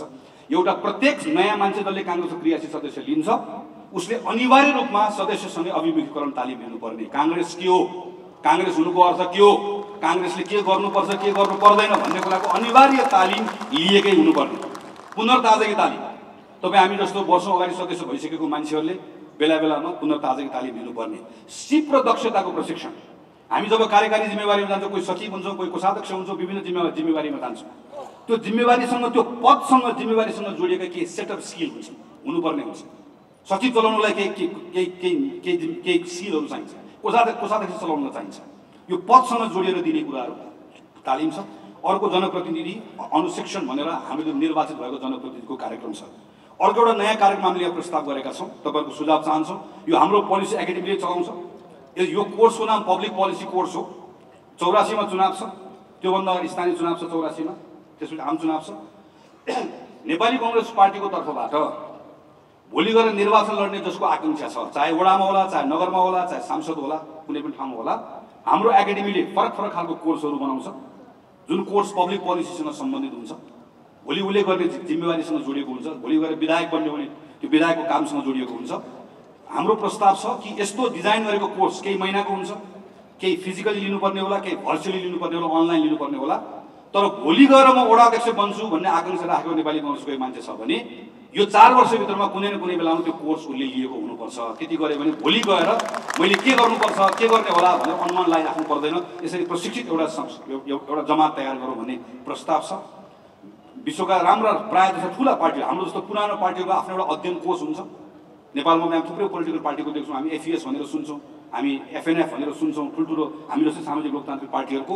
यस्तै अध्ययन कोष नेपाली कांग्रेसले पनि बनाउने र अध्ययन कोषबाट विभिन्न पब्लिकेसन निकाल्ने र डेमोक्रेसीका बारेमा, संविधानका बारेमा, हाम्रो आन्दोलनका बारेमा, यस्ता विषयको बारेमा पाठ्यक्रम नै बनाएर हाम्रा थुप्रै ठाउँहरूमा यसका बारेमा चाहिँ हामीले कार्यक्रमहरू चलाउने भन्ने अर्को एउटा प्रस्ताव छ। आन्तरिक प्रशिक्षण र प्रचार, खास गरेर नेपाली कांग्रेस अहिले पनि कुरा उठ्यो, नेपाली कांग्रेसको कार्यकर्ताहरूले हाम्रो पार्टीको मूल्य, मान्यता, इतिहास, सङ्घर्ष, कहिलेका नेतृत्व, हाम्रो निर्णयका बारेमा अनावश्यक प्रोपागण्डा गरिदिएका गर्दा, अनावश्यक भ्रम छरिँदै गर्दाखेरि तथ्य र तथ्याङ्कमा टेकेर त्यसको प्रतिवाद कसरी गर्ने भन्ने बारेमा नियमित रूपमा एउटा हाम्रो प्रशिक्षणको श्रृङ्खला चलाइराख्नुपर्छ भन्ने एउटा प्रस्ताव छ। सामाजिक आन्दोलन, नेपाली माटोमा भएका प्राय सबै सामाजिक आन्दोलन कांग्रेससँग जोडिएको छ। कांग्रेसका नेताहरूका नेपाली कांग्रेस पार्टी आजको दिनमा नेपालको सबैभन्दा ठुलो सामाजिक संस्था हो। कांग्रेस जतिको ठुलो क्लब पनि कुनै छैन, कुनै सामाजिक संस्था पनि छैन। 8 लाखभन्दा बढी सदस्य भएको र कुनै पारिश्रमिक बिना स्वयंसेवाको भावना लिएर एउटा निश्चित गतिविधिलाई एकैपटक परिचालन गर्न सक्ने सामर्थ्य राख्ने पार्टी कांग्रेस भएको यो शक्तिलाई हामीले अहिले बेला बेलामा देखिरहेका छौँ। नेपाली कांग्रेस पार्टीले यत्रो गरेर आएको छ। कांग्रेसको मान्छे गाउँ गाउँमा फैलिएको छ। हाम्रो कांग्रेसका मान्छेहरू सामाजिक काममा जताततै तल्लिन्छ, तर सामाजिक काम गर्दै गर्दाखेरि कांग्रेसको नाममा नगरेर अरू काममा गर्दै गर्दाखेरि हामीलाई एउटा दुईटा मान्छे आएर गिज्याउने अवस्था बनेको छ। सामाजिक काम राजनीतिमा लगेर भन्ने अवस्था बनेको छ। कांग्रेसले आफूलाई सामाजिक कामसँग जोड्नका लागि मैले यहाँ 4वटा प्रस्तावहरू गरेको छु। म छोटकरीमा मात्रै भन्छु। अघि एउटा भनिसके 50% काम संगठनभन्दा बाहिरको काम। समुदायमा कांग्रेस भन्ने जुन अभियान अहिले सुरु गरेका छौँ यसलाई एउटा निश्चित अभियान नबनाएर, एउटा समय अभियान नबनाएर निरन्तर रूपमा कांग्रेस अभियान बनाउनुपर्छ भन्ने छ। जय नेपाल सेवा अभियान भनेर 6743 वडामा नेपाली कांग्रेसको प्रत्येक वडा समितिले जय नेपाल सेवा अभियान भनेर एउटा अभियान चलाउने। यो अभियान अन्तर्गत पार्टीका साथीहरूले कल्याणको काम, परोपकारी कामहरू, खास गरी त्यहाँको असहाय, विपन्न, शिक्षामा, स्वास्थ्यमा जहाँनिर गएर आफूले मद्दत गर्न सकिन्छ कांग्रेसको तर्फबाट यो अभियान जय नेपाल सेवा अभियानको नामबाट अभियान सञ्चालन गर्ने। केही समय अगाडि गाउँपालिका र नगरपालिकाले एउटा परिपत्र पाउनु भएको छ, गाउँ सेवा दल र नगर सेवा दल भनेर। त्यो गाउँ सेवा दल र नगर सेवा दल भनेको खास गरी त्यहाँको हाम्रो भातृ संस्था, तरुण दल, नेवी सङ्घ लगायतको अरू बाँकी भातृ संस्थाहरू पनि छ। तिनै साथीहरूसँग मिलेर, तर यो चाहिँ विपद परेको बेला, प्राकृतिक विपत्ति आएको बेलामा नेपाली कांग्रेस पार्टीसँग प्रत्येक गाउँमा, प्रत्येक नगरमा एउटा डेडिकेटेड, ट्रेन, कम्तीमा प्रारम्भिक रूपमा मद्दत गर्न सक्ने कुनै पनि खालको विपत्तिको बेलामा तयार भएको एउटा सानो हामीसँग तयारी एउटा अवस्थामा समूह चाहिन्छ भनेर यसको हामीले एउटा प्रस्ताव गरेका छौँ। भातृ संस्थाको बारेमा नेपाली कांग्रेस केन्द्रीय कार्य समितिको गत पौष 12 देखि 14 गतेसम्म भएको बैठकले निर्णय भएको मितिदेखि 6 महिनाभित्र अर्थात् 2081 असार 15 भित्र 81 असार 15 गतेभित्र महाधिवेशन सम्पन्न गर्ने कार्यदेश सहित तत्काल समितिको अवधि थपेको छ। त्यसैले 2081 असार 15 गतेभित्र नेपाल विद्यार्थी सङ्घ, तरुण दल, महिला सङ्घ, दलित सङ्घ लगायतका जति पनि भातृ संस्थाहरू छ जसको नेतृत्वले पार्टीले चयन गरेको छ, यो सबै सङ्गठनले आफ्नो अधिवेशन असारको 15 गतेभित्र गरिसक्नुपर्ने छ भन्ने प्रस्ताव यहाँ मैले अहिले प्रस्तुत गरेको छु। शुभेच्छु संस्थाको बारेमा केही प्रस्तावहरू छन्, यी तपाईँले पछि पढेर यसमा सुझाव दिनु होला। खास गरिकन शुभेच्छु संस्थाको क्षेत्रसँग सम्बन्धित रहेर उनीहरूसँगको लगातार सम्पर्क गर्ने, अन्तर्क्रिया गर्ने र पार्टीले त्यसको लाभ लिने भन्ने मूलतः प्रस्ताव छ। जनसम्पर्क समितिको बारेमा मेरो केही प्रस्तावहरू छन्। जनसम्पर्क समितिको अहिलेको सदस्यताको यथार्थता, कति सदस्य छ भन्ने कुराको यथार्थता र पूर्ण विवरण अद्यावधि गर्ने, जनसम्पर्क समितिको विधानमा एकरूपता ल्याउने, जनसम्पर्क समिति नभएको देशहरू जनसम्पर्क समितिलाई विस्तार गर्ने, विगतमा जनसम्पर्क समितिमा काम गरेर फर्केर आएको साथीहरूलाई पार्टीको विभिन्न ठाउँमा लगेर जिम्मेवारी दिने भन्ने यसमा प्रस्ताव छ। समावेशिताको बारेमा मेरो प्रस्ताव छ। पार्टी सदस्यता प्रदान गर्ने, अहिले हामी जुन पार्टी सदस्य बनाउँछौँ, पार्टी सदस्य बनाउने बेलामै हामीले समावेशी दृष्टिकोण राख्न सक्नुपर्छ। हाम्रो पार्टीको अहिले सक्रिय सदस्यको हाम्रो बनौट हेऱ्यौँ भनेदेखि भने त्यहाँभित्र हामी ठुलो उमेरको हिसाबले पनि हामी त्यहाँ ठुलो ग्याप देख्छौँ, नौजवानहरूका सन्दर्भमा समुदायको हिसाबले पनि त्यहाँभित्र हामी एउटा नमिलेको अवस्था देख्छौँ। यसलाई मिलाउनको लागि सदस्य बनाउने बेलामै नेपाली कांग्रेस नेपालको सबैभन्दा ठुलो पार्टी मात्र होइन, नेपाली कांग्रेस नेपालको राष्ट्रिय पार्टी हो। त्यसैले प्रत्येक समुदायको नेपाली कांग्रेसभित्र सहभागिता हुनुपर्छ र नेपाली कांग्रेसले सबैको प्रतिनिधित्व गर्नुपर्छ। त्यसका लागि सदस्यदेखि नै जरैदेखि हामी समावेशी बनाउने भन्ने प्रस्ताव छ र विभिन्न समुदायको समावेशी प्रतिनिधित्व गराउँदा खास गरी महिला, मधेसी, दलित, आदिवासी जनजाति, थारू, मुस्लिम लगायतको प्रतिनिधित्वमा सदस्यतादेखि नै जनसङ्ख्याको क्लस्टरमा समेत ध्यान दिने र पार्टीले पार्टीभित्र पनि अवसर दिन्छ र नेपाली कांग्रेस पार्टी सरकारमा भइरहेकोले गर्दा कहिलेकाहीँ पार्टी बाहिर पनि पार्टीको नामबाट अवसरहरू प्राप्त हुन्छ। त्यो अवसर प्राप्त हुँदै गर्दा मधेसी, दलित यस्तै गरी अरू समुदायहरू जुन समुदायले आजसम्म खास गरिकन कांग्रेसको हस्ताक्षरबाट पाउनुपर्ने अवसर बिरलै पाएको छ, त्यो समुदायलाई अब कांग्रेसले अवसर दिँदै गर्दाखेरि यस्तो समुदायले कांग्रेसको अवसरमा प्राथमिकतामा राख्नुपर्छ भन्ने प्रस्ताव चाहिँ मैले यहाँभित्र गरेको छु। अभिलेख प्रणाली, प्रत्येक पार्टीको प्रत्येक तहले विधान बमोजिम अनिवार्य रूपले सदस्य, यो पार्टीको विधानकै व्यवस्था छ, सदस्यताको लागत राख्नुपर्छ, तर सदस्यताको लगत हामी राखिरहेका छैनौँ। केन्द्रीय कार्य समितिले सुरु गरेको छ, सबै क्रियाशीलको सबै रेकर्ड राख्ने अहिले हामी सुरु गरेका छौँ। करिब 25% काम सकिएको छ। यो कामलाई पूर्णता दिन तपाईँहरूको सम्पूर्ण रूपमा मद्दत चाहिएको छ। नेपाली कांग्रेससँग जति कमिटीहरू छ सबै कमिटीको अभिलेख राख्ने काम सुरु भएको छ। यो पनि करिब 20-25% काम भएको छ। एकदमै गाह्रो छ, अहिलेसम्म अभिलेख नभएको हुनाले गर्दा हामीसँग नाम मात्रै छ। यसलाई पूर्णता दिन हाम्रो खटेर जानुको केन्द्रीय सदस्य साथीहरूले असाध्यै मेहनत गर्नुभएको छ। तपाईँले ल्याउनुभएको रेकर्डले मद्दत पुर्याएको छ, तर यसमा हामीले थप काम गर्नुपर्ने छ र मूलतः यसमा विभिन्न कालखण्डमा विस्थापित हुनुभएको, निर्वासनमा पर्नुभएको, घाइते भएको, अपाङ्ग भएको योद्धाहरूको नेपाली कांग्रेससँग सम्पूर्ण रूपमा रेकर्ड हुनुपर्छ। शहीदको परिवार, शहीद हुनुभएको यो सबैको रेकर्ड हुनुपर्छ। यसको अभिलेख एउटा छुट्टै प्रणाली विकास गर्ने भनेर अहिले हामीले यसमा प्रस्ताव गरेका छौँ। यसको सिस्टम पनि हामीले बनाएका छौँ। डिजिटल कांग्रेस, खास गरिकन अनलाइनबाट पार्टी सदस्यको आवेदन दिने काम जुन सुरु भएको छ, यसलाई पार्टीको प्रत्येक कमिटीको साथीले यसलाई चलायमान बनाइदिनु पर्ने छ। अब हामी एउटा सिस्टम बनाउँदैछौँ जसमा वडादेखि केन्द्रसम्म भएको प्रत्येक बैठकलाई त्यो सिस्टमसँग जोडिदिसके पछाडि मेरो वडामा बैठक भयो भनेर भएन, वडामा बैठक कहिले भयो, कतिजना उपस्थित हुनुहुन्थ्यो र उपस्थित भएबाट निर्णय के हो भन्ने कुरा सेन्ट्रल सिस्टममा आउँछ, डेटाबेसमा आउँछ। त्यो डेटाबेस जुन हामीहरू बनाउँदैछौँ यसमा यहाँहरू सबैको सहयोगको हामीले अपेक्षा गरेका छौँ। पार्टी अनुशासनसँग अनुशासन उल्लङ्घनसँग जोडिएर आएका उजुरी र निवेदनहरूलाई अनुशासन समितिले अविलम्ब टुङ्ग्याउने, निर्वाचन भएको यत्रो समय भइसक्यो, त्योसँग जोडिएर आएका सयौं उजुरीहरू छन्। ती उजुरीहरू नटुङ्गिँदै गर्दा पार्टी सञ्चालनमा गाह्रो भएको छ। अनुशासनको कारबाही गर्ने हो भने कारबाही गर्ने, कारबाही नगरेर टुङ्ग्याउने हो भने त्यसलाई टुङ्ग्याउँ, तर त्यसलाई झुन्ड्याएर राख्ने कुराले गर्दाखेरि पार्टी सङ्गठन चलाउन गाह्रो भएको छ, जसको कारणले गर्दा यसलाई तुरन्त टुङ्ग्याउने र पार्टी आचार संहिता र अनुशासनको पालना, यसको मूल्याङ्कन, यसको छानबिन, यसको निर्णयमा चाहिँ एकरूपता हुनुपर्छ। यसको लागि एउटा मापदण्ड बनाएर गर्नुपर्छ। कहीँ अनुशासनको कारबाही हुने, कहीँ अनुशासनको हुने, यसमा मनोगत ढङ्गबाट यी कामहरू गर्ने कुरालाई हामीले रोक्नुपर्छ भन्ने कुरा हामीले यहाँ प्रस्तावित गरेका छौँ। पार्टी र सरकारको सम्बन्धको बारेमा लामो चर्चा भइसक्यो, म भूमिका पढेर सुनाउँदिनँ, पछि यहाँले हेर्नु होला। खालि छोटकरी मिति मात्रै भन्छु, हाम्रो पार्टी र सरकारको बिचमा भइरहेको अहिले जुन एक खालको अनेक हाम्रो बिचमा संवादको समस्या छ, हाम्रो बिचमा समन्वयको समस्या छ, यसलाई हामी सबैले महसुस गरेका छौँ। यसलाई सुधार गर्न के गर्न सकिन्छ होला भन्ने सन्दर्भमा विधानमै टेकेर मैले एउटा संरचना, संयन्त्र, पद्धतिको प्रस्ताव गरेको छु। यसमा यहाँहरूले अध्ययन गरेर सुझाव दिदिनु होला। प्रत्येक गाउँ नगरपालिका र वडामा पार्टीको तर्फबाट जितेका जनप्रतिनिधि र पार्टी समिति बीच समन्वय संवाद र सहजीकरणको लागि देहायको समन्वय संयन्त्र बनाउनु, जसमा जनप्रतिनिधिबाट निर्वाचित वा उम्मेदवार सहित 3 जना, पार्टीबाट सम्बन्धित तहको सभापति सहित 3 जना, सभापति आफै जनप्रतिनिधि हुनुभएको छ भने सभापति बाहेक अन्य 3 जना, सामाजिक क्षेत्रमा जो पार्टीको कमिटीमा पनि हुनुहुन्न, जो निर्वाचित जनप्रतिनिधि पनि होइन, जो कांग्रेसको समर्थक शुभेच्छुक हो तर सामाजिक क्षेत्रमा प्रतिष्ठित व्यक्ति छ, जसलाई हामी सामान्यतया जसको हामी विद्वताको पनि अनुभव त्यसको पनि फाइदा लिन सक्छौं, यस्तो व्यक्ति 2 जना। यसरी हामीले 9 जनाको समिति बनाउने र समन्वय संयन्त्र हरेक 2 महिनामा बैठक बस्ने, समीक्षा गर्ने, कमी कमजोरी भए सच्याउने, राम्रो काममा सहजीकरण गर्ने, पार्टीको तर्फबाट जनचासोको विषय जुन छ स्थानीय सरकारको प्रतिनिधिले त्यहाँ पुर्याउने र स्थानीय सरकारले आफ्नो अप्ठ्यारो दिएछन् पार्टीको साथीको तर्फबाट पार्टी पङ्क्तिमा पुर्याउने। वार्षिक कार्ययोजना बनाउनुभन्दा पहिला यो वर्ष प्रत्येक स्थानीय सरकारले, वडाले, संसदको संघले, प्रदेशले बजेट बनाउनुभन्दा पहिला यो संयन्त्र बनाएर यसको आधारमा बजेट भन्दा पहिला हाम्रो काम सुरुवात गर्ने। प्रत्येक जिल्ला कार्य समितिले पार्टीको तर्फबाट यस जिल्लामा जितेका प्रमुख, उपप्रमुख र पार्टी क्षेत्रीय सभापति सहितको जिल्ला समन्वय संयन्त्र बनाउनु।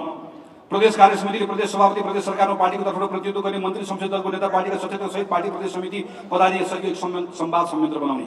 केन्द्रीय कार्य समितिले सभापति, पदाधिकारी, संसदीय दलको नेता, प्रमुख सचेतक र सरकारमा सहभागी मन्त्री सहितको एक समन्वय र सहजीकरण संयन्त्र बनाउने। यस्तो संयन्त्र बन्यो भने मात्रै हाम्रो तर्फबाट प्रतिनिधित्व गरिराख्नु भएको मन्त्रीजीहरूले के गरिराख्नु भएको छ भन्ने कुरा हामीले सञ्चार माध्यमबाट थाहा पाउने कुराको ठाउँमा पार्टीमा सँगै बसेर थाहा पाउने अवस्था बन्न सक्दछ।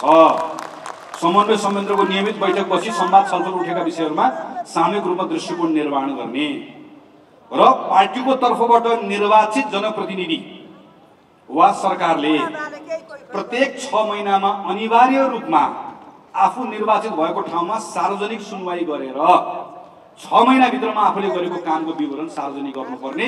यो पनि पार्टीको विधानकै व्यवस्था हो। यसलाई लागू गर्नको लागि, लागू गर्ने अहिले गर्नै पर्ने हो, यसलाई खाली जोड दिनको लागि मैले तपाईहरुको बीचमा ल्याएको हुँ। प्रदेश कार्य समिति सबलीकरण। केन्द्रीय कार्य समितिले संगठन परिचालन अभियान सम्बन्धी काममा प्रदेश कार्य समितिलाई थप सबल बनाउँदै आवश्यक जिम्मेवारी प्रदान गर्ने। प्रदेश कार्य समितिले आफ्नो प्रदेशभित्र रहेको जिल्ला कार्य समितिको गतिविधिको अभिलेखीकरण, नियमित अनुगमन, मूल्याङ्कन र समन्वय गर्ने। प्रदेश कार्य समिति र प्रदेश सरकार बीच नियमित समन्वय सहजीकरण संयन्त्र बनाउने लगायतको प्रदेशलाई बलियो बनाउने बारेमा के प्रस्तावहरू छन् यहाँले छलफल गरिदिनु होला। पार्टी योद्धा सम्मान र सहयोग। पार्टी स्थापनादेखि करिब 8 दशकको अथक यात्रामा हजारौं योद्धाले जीवन, धन सम्पत्ति, अवसर गुमाउनु परेको छ। कठिन समयमा लोकतन्त्र र पार्टीको लागि सबै गुमाउन तयार भएका शहीदका परिवार, विस्थापित परिवार, द्वन्द्व पीडित र घाइतेका परिवार, प्रजातन्त्र सेनानी सबै पार्टीको परिवार। यो परिवारमा अप्ठ्यारो परेको बेला हाम्रो विशेष जिम्मेवारी रहन्छ। आपद विपदमा पर्दा पार्टी सबैले अनुभूति दिलाउनका लागि पार्टीको स्थापनाकालीन अग्रज नेता, प्रजातन्त्र सेनानी सहित परिवार, घाइते र द्वन्द्व पीडित परिवारलाई सम्मान गर्ने कार्यक्रम सुरु भएको छ, तर यसलाई व्यवस्थित र प्रभावकारी बनाउँदै लानुपर्ने छ। पार्टीले आफ्नै सदस्य, शुभेच्छुक र समितिको सहयोगमा 10 करोडको अक्षय कोष स्थापना गर्ने, कार्यविधि बनाएर शहीदको परिवार, विस्थापित परिवार, द्वन्द्व पीडित र घाइतेको परिवार, प्रजातन्त्र सेनानीको परिवारको शिक्षा र स्वास्थ्यमा नेपाली कांग्रेस पार्टीले आवश्यक सहयोग पुर्याउने। विपदको अवस्थामा अप्ठ्यारोमा परेका पार्टीले विपद आएको क्षेत्रमा उद्धार, राहत तथा पुनर्स्थापनाको काममा परिचालन गर्ने, विपदमा परेको सदस्य र परिवारलाई सहयोग गर्ने। 17औं बुदामा संगठन परिचालन विस्तार विषयक अभियान छ। हाम्रो पार्टीका नेता साथीहरू अस्ति जिल्ला जिल्लामा खटेर जानुभएको छ, प्रतिनिधि भएर जानुभएको छ। विभिन्न अभियानका क्रममा प्रदेशका साथीहरू जानुभएको छ, रिपोर्ट आएको छ। हामीले रिपोर्टलाई छलफल गर्ने परिपाटी सुरु गरेका छौं। यसको आधारमा केही जिल्लाहरूमा, केही क्षेत्रहरूमा, केही भूगोलको केही ठाउँमा अत्यन्त ठूलो समस्या देखिएको छ। समस्या भएको जिल्लाहरूमा केन्द्रबाट उच्च तहको नेतृत्वलाई निश्चित अधिकार र विशेष जिम्मेवारी सहित खटाउने, महिला, विद्यार्थी, तरुण, ट्रेड युनियन जस्ता भातृ संस्थालाई विशेष जिम्मेवारी दिने, जनसम्पर्क गठन नभएको ठाउँमा जनसम्पर्क समिति विस्तार गर्ने र थुप्रै शुभेच्छुक संस्थाहरूले कांग्रेसको शुभेच्छुक संस्था बन्न पाऊँ भनेर अहिले निवेदन दिनुभएको अवस्था छ। यसको बारेमा टुङ्ग्याउने भने के प्रस्तावहरू छन्। युवासँग कांग्रेस। लोकतन्त्र प्राप्तिको आन्दोलन र सङ्घर्षको बेला पार्टीमा युवाहरू स्वाभाविक रूपमा जोडिने अवस्था हुन्थ्यो। एउटा बृहत ध्येय र उद्देश्यले सबैले एकैपटक परिचालन गर्थ्यो। अहिले हामीले परिकल्पना गरेको राजनीतिक उपलब्धि हासिल भएका छन्। अब सङ्घर्ष होइन, सृजनाको समय छ। यस्तो समयमा युवाहरू स्वतः पार्टीमा आउने अवस्था नबन्दो रहेछ।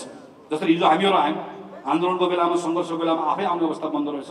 यो बेलामा पार्टीले विशेष कार्यक्रमहरू सञ्चालन गर्नुपर्छ। त्यसको लागि उद्यमशीलता र विभिन्न पेसामा रहेका नवयुवालाई पार्टीको अभियान तथा मञ्च मार्फत सङ्गठित र प्रशिक्षित गर्दै पार्टीसँग जोड्ने, वैदेशिक रोजगारीमा जाने वा गएर फर्केका युवालाई तत्त क्षेत्र र विषयसँग सम्बन्धित पार्टीका निकाय र कार्यक्रममा जोड्ने, लैंगिक हिंसा, सामाजिक विकृति, विसङ्गति विरुद्ध विभिन्न सामाजिक अभियानहरू युवाहरूले नै सञ्चालन गर्ने व्यवस्था गर्ने। थुप्रै पढेका विश्वविद्यालयमा पढिरहेका युवाहरू जसले नयाँ कुरा सिक्ने रहर छ त्यसलाई नेपाली कङ्ग्रेसबाट निर्वाचित भएका सांसद जनप्रतिनिधिहरूसँग इन्टर्नको रूपमा काम गर्न पाउने व्यवस्था गर्ने। थुप्रै युवाहरूलाई पार्टीको विभिन्न कार्यक्रमहरूमा स्वयंसेवकको रूपमा काम गर्न पाउने व्यवस्था गर्ने। पार्टीको आर्थिक स्रोत व्यवस्थापन, लेखा पद्धति र सम्पत्तिको संरक्षण, पार्टीको आर्थिक स्रोत मजबुत बनाउन थप स्रोतहरूको पहिचान र परिचालन गर्दै आर्थिक सुदृढीकरण गर्दै भविष्यको लागि सबल कोषको निर्माण गर्ने लगायतका विषयहरू मैले लामो गरिन। अन्तिम मेरो 20 नम्बर बुदामा पार्टीको बैठक, कार्यक्रम, सम्मेलन, सञ्चालन विधि र ढाँचा। नेपाली कङ्ग्रेसको देशैभरिको कार्यक्रम गर्ने जुन तरिका छ हाम्रो, करिब 1 घण्टा 2 घण्टा हाम्रो आसन ग्रहणमा जाने, हाम्रो भत्ता कार्यक्रम हुने, हाम्रो सम्मेलन गर्दाखेरि पनि हामी सम्मेलनमा बाहिर कहिलेका सुन्ने भन्दा पनि बोल्ने मान्छे धेरै हुने, यी तमाम हाम्रो कार्यक्रमहरू गर्ने तरिका बदल्नु पर्ने छ।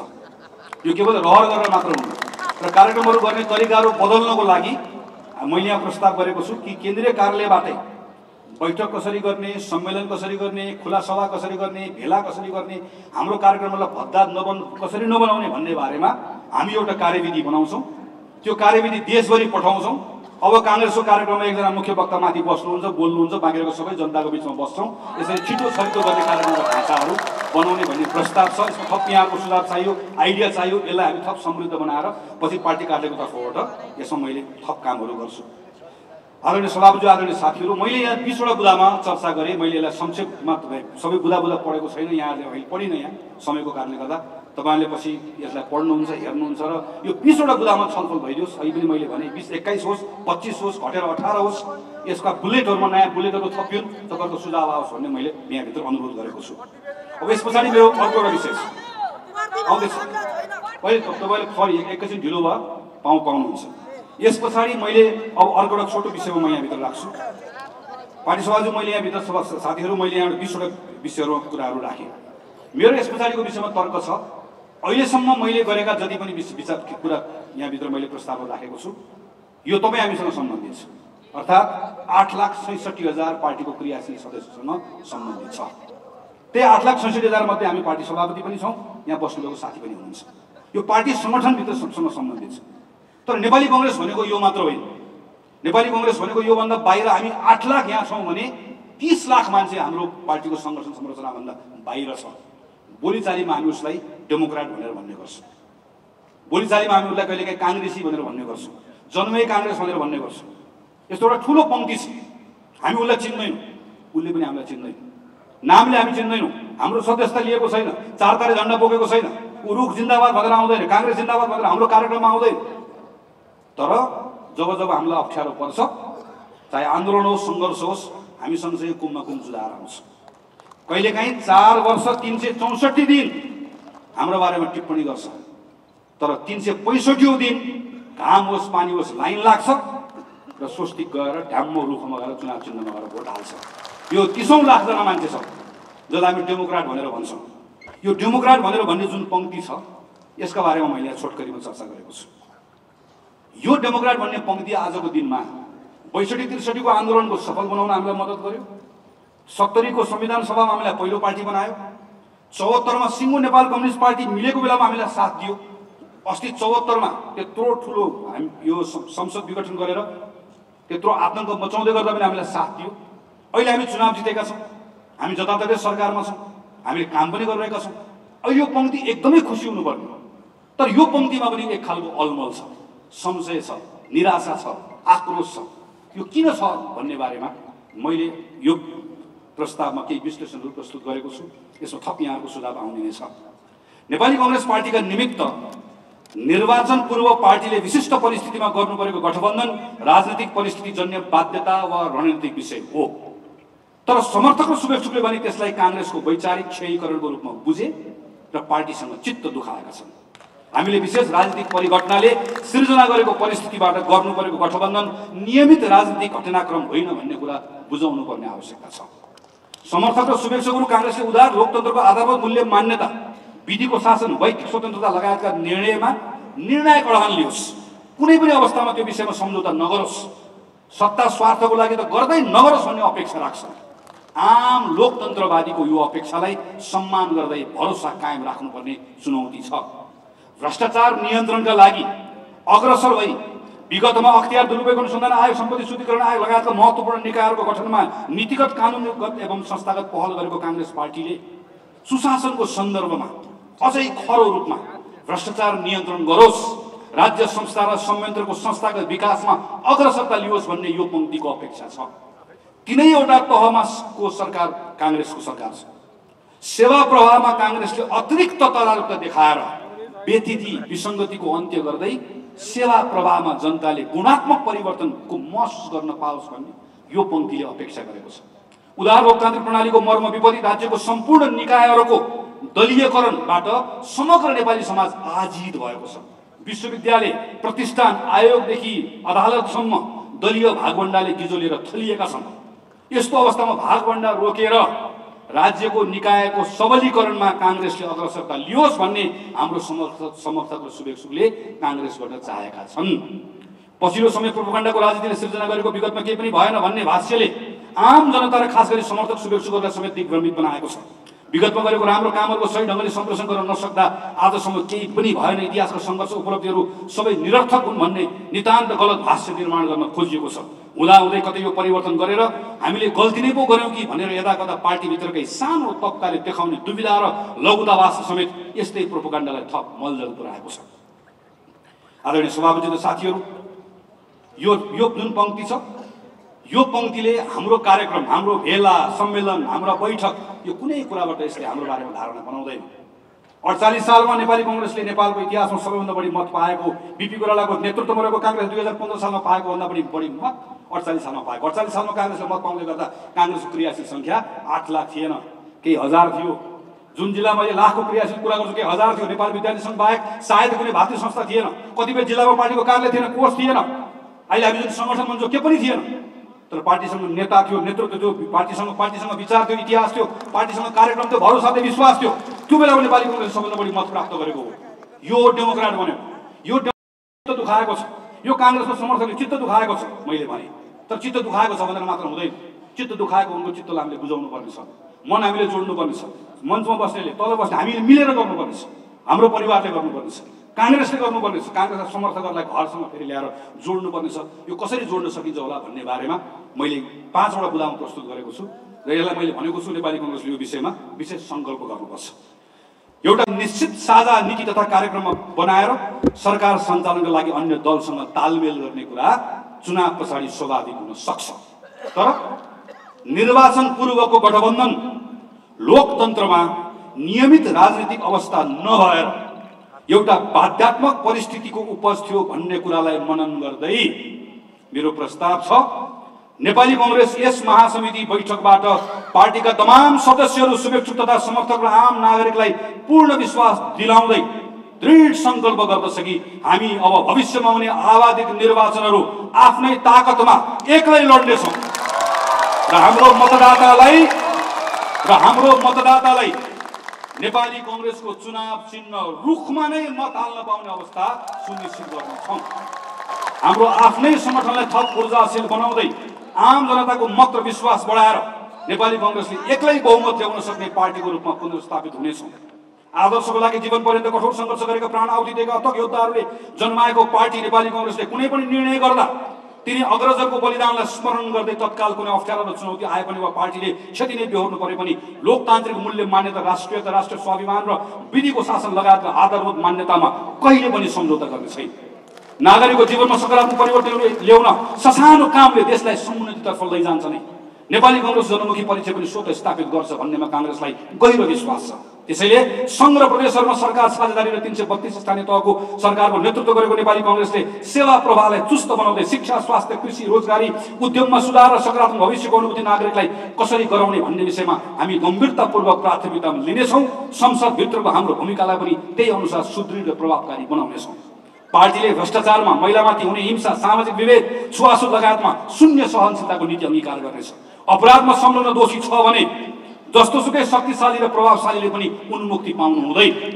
तर निर्दोष छ भने कुनै जात, लिङ्ग, समुदाय, परिवार वा पार्टीसँग जोडिएको आधारमा पनि अन्यायमा पर्नु हुँदैन भन्ने हाम्रो मान्यतामा पार्टी अडिग रहनेछ।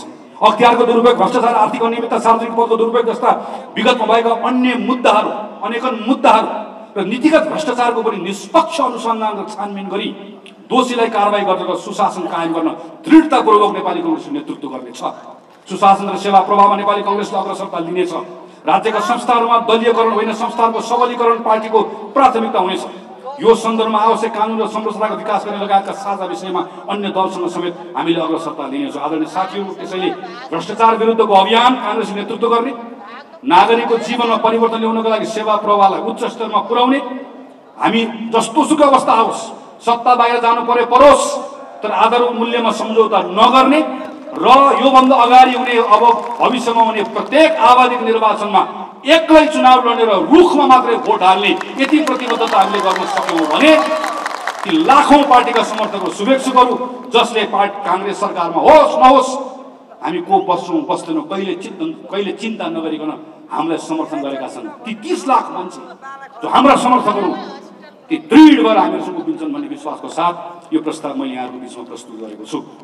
आदरणीय सभापतिज्यू, साथीहरू, अब यस पछाडि म छोटकरीमा केही विषयहरू राख्छु। यो विषय पार्टीको विधानसँग सम्बन्धित छ। तपाईहरु सबैलाई थाहा छ हामी 2082 मा महाधिवेशन गर्नेछौँ, किनकि हाम्रो विधानले त्यही भन्छ। अहिले 80 साल हो।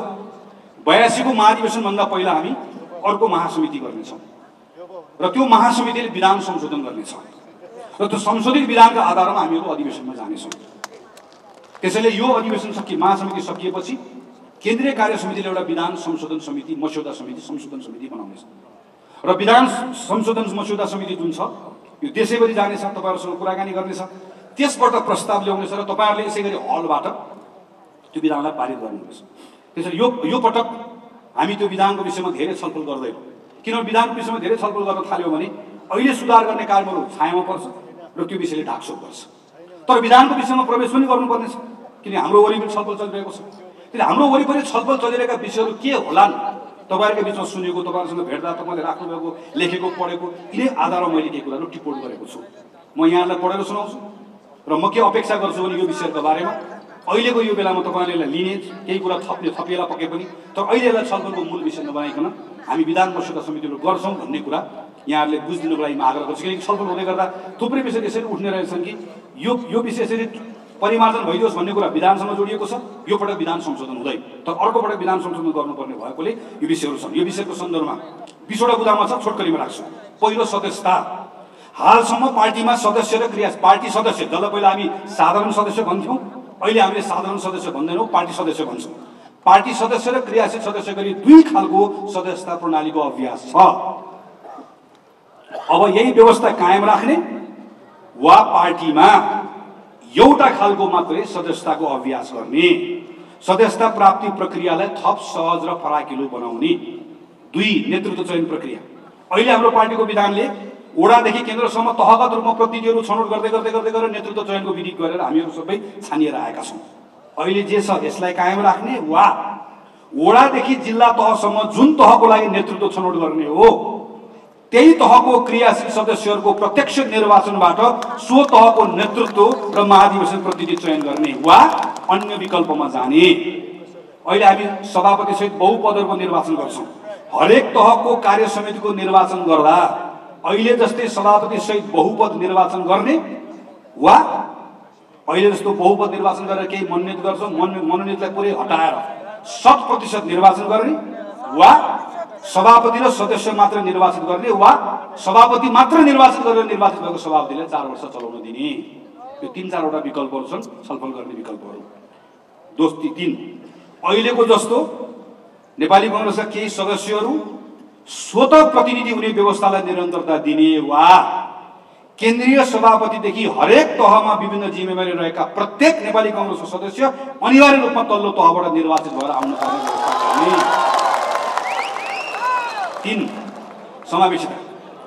समावेशी समानुपातिक प्रतिनिधित्व र संरचनाको व्यवस्था अहिलेको जस्तै राख्ने वा निर्वाचन र मनोनयन गर्दा समावेशी समानुपातिक सिद्धान्तको मर्मलाई पूर्ण रूपमा आत्मसात गर्ने गरी प्रत्येक तहको कार्य समितिमा 1/3 अनिवार्य महिला पदाधिकारी र अपाङ्गता भएका व्यक्ति अनिवार्य रहने गरिकन समितिमा महिला पदाधिकारी 1/3 अनिवार्य, अपाङ्गता व्यक्ति समितिमा रहने र विभिन्न क्लस्टरहरू मधेसी, मुस्लिम, दलित लगायतको क्लस्टरले जुन हामीले गर्ने गरेका छौँ यसलाई थप फराकिलो बनाएर सुनिश्चित गर्ने।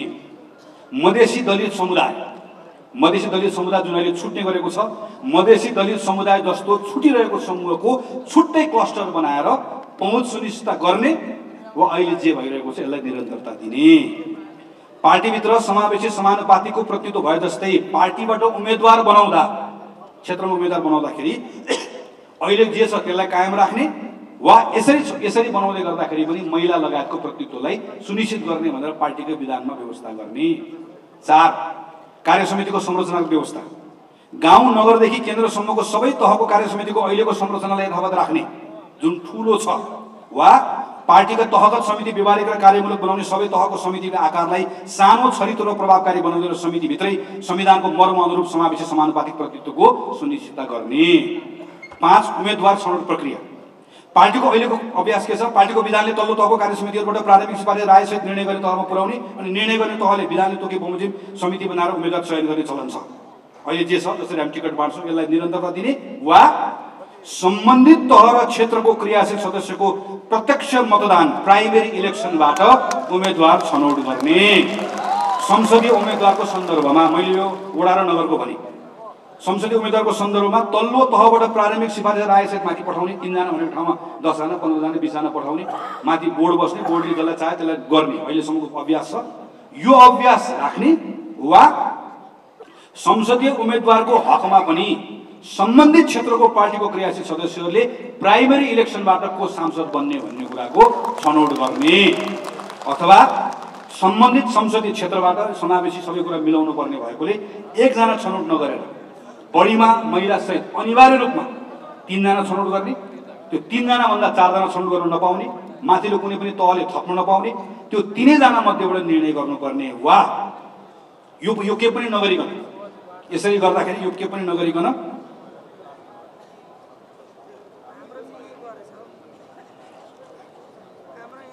पार्टी म यसमा आए अर्को समानुपातिक सूचीमा यो के पनि नगरिकन पार्टीले योभन्दा फरक विधिबाट निश्चित विधि प्रक्रिया अपनाएर सर्वे वा अन्य तरिकाबाट यो विधि प्रक्रिया अपनाएर कसलाई उम्मेदवार बनाउँदै गर्दाखेरि त्यो मतदाताहरूले सबैभन्दा बढी आकर्षित गर्न सक्छ भन्ने विधि प्रक्रिया बनाउने, त्यसबाट छान्ने र त्यसको आधारमा उम्मेदवार चयन गर्ने। यो 4-5 वटा विकल्प मैले यहाँको बिचमा राखेको छु र समानुपातिकको सन्दर्भमा पनि अहिलेको जस्तै पार्टीले छान्ने बनाउने वा समानुपातिक पनि जसलाई पाए त्यसलाई छान्ने नबनाइकन तलबाटै समानुपातिकको कुरा टुङ्ग्याउँदै लिएर आउने भन्ने पनि यहाँ मैले प्रस्ताव राखेको छु। भातृ सङ्घको बारेमा अहिले भातृ संस्थाको विधान छ, विधान अनुसार आफ्नो नेतृत्व आफै छान्नुपर्छ, तर कसैले पनि छान्दैन। नछाने हुनाले हामी छान्छौँ, छानेपछि फेरि उसले छान भन्छ, उसले फेरि छान्न सक्दैन, फेरि हामी छान्छौँ।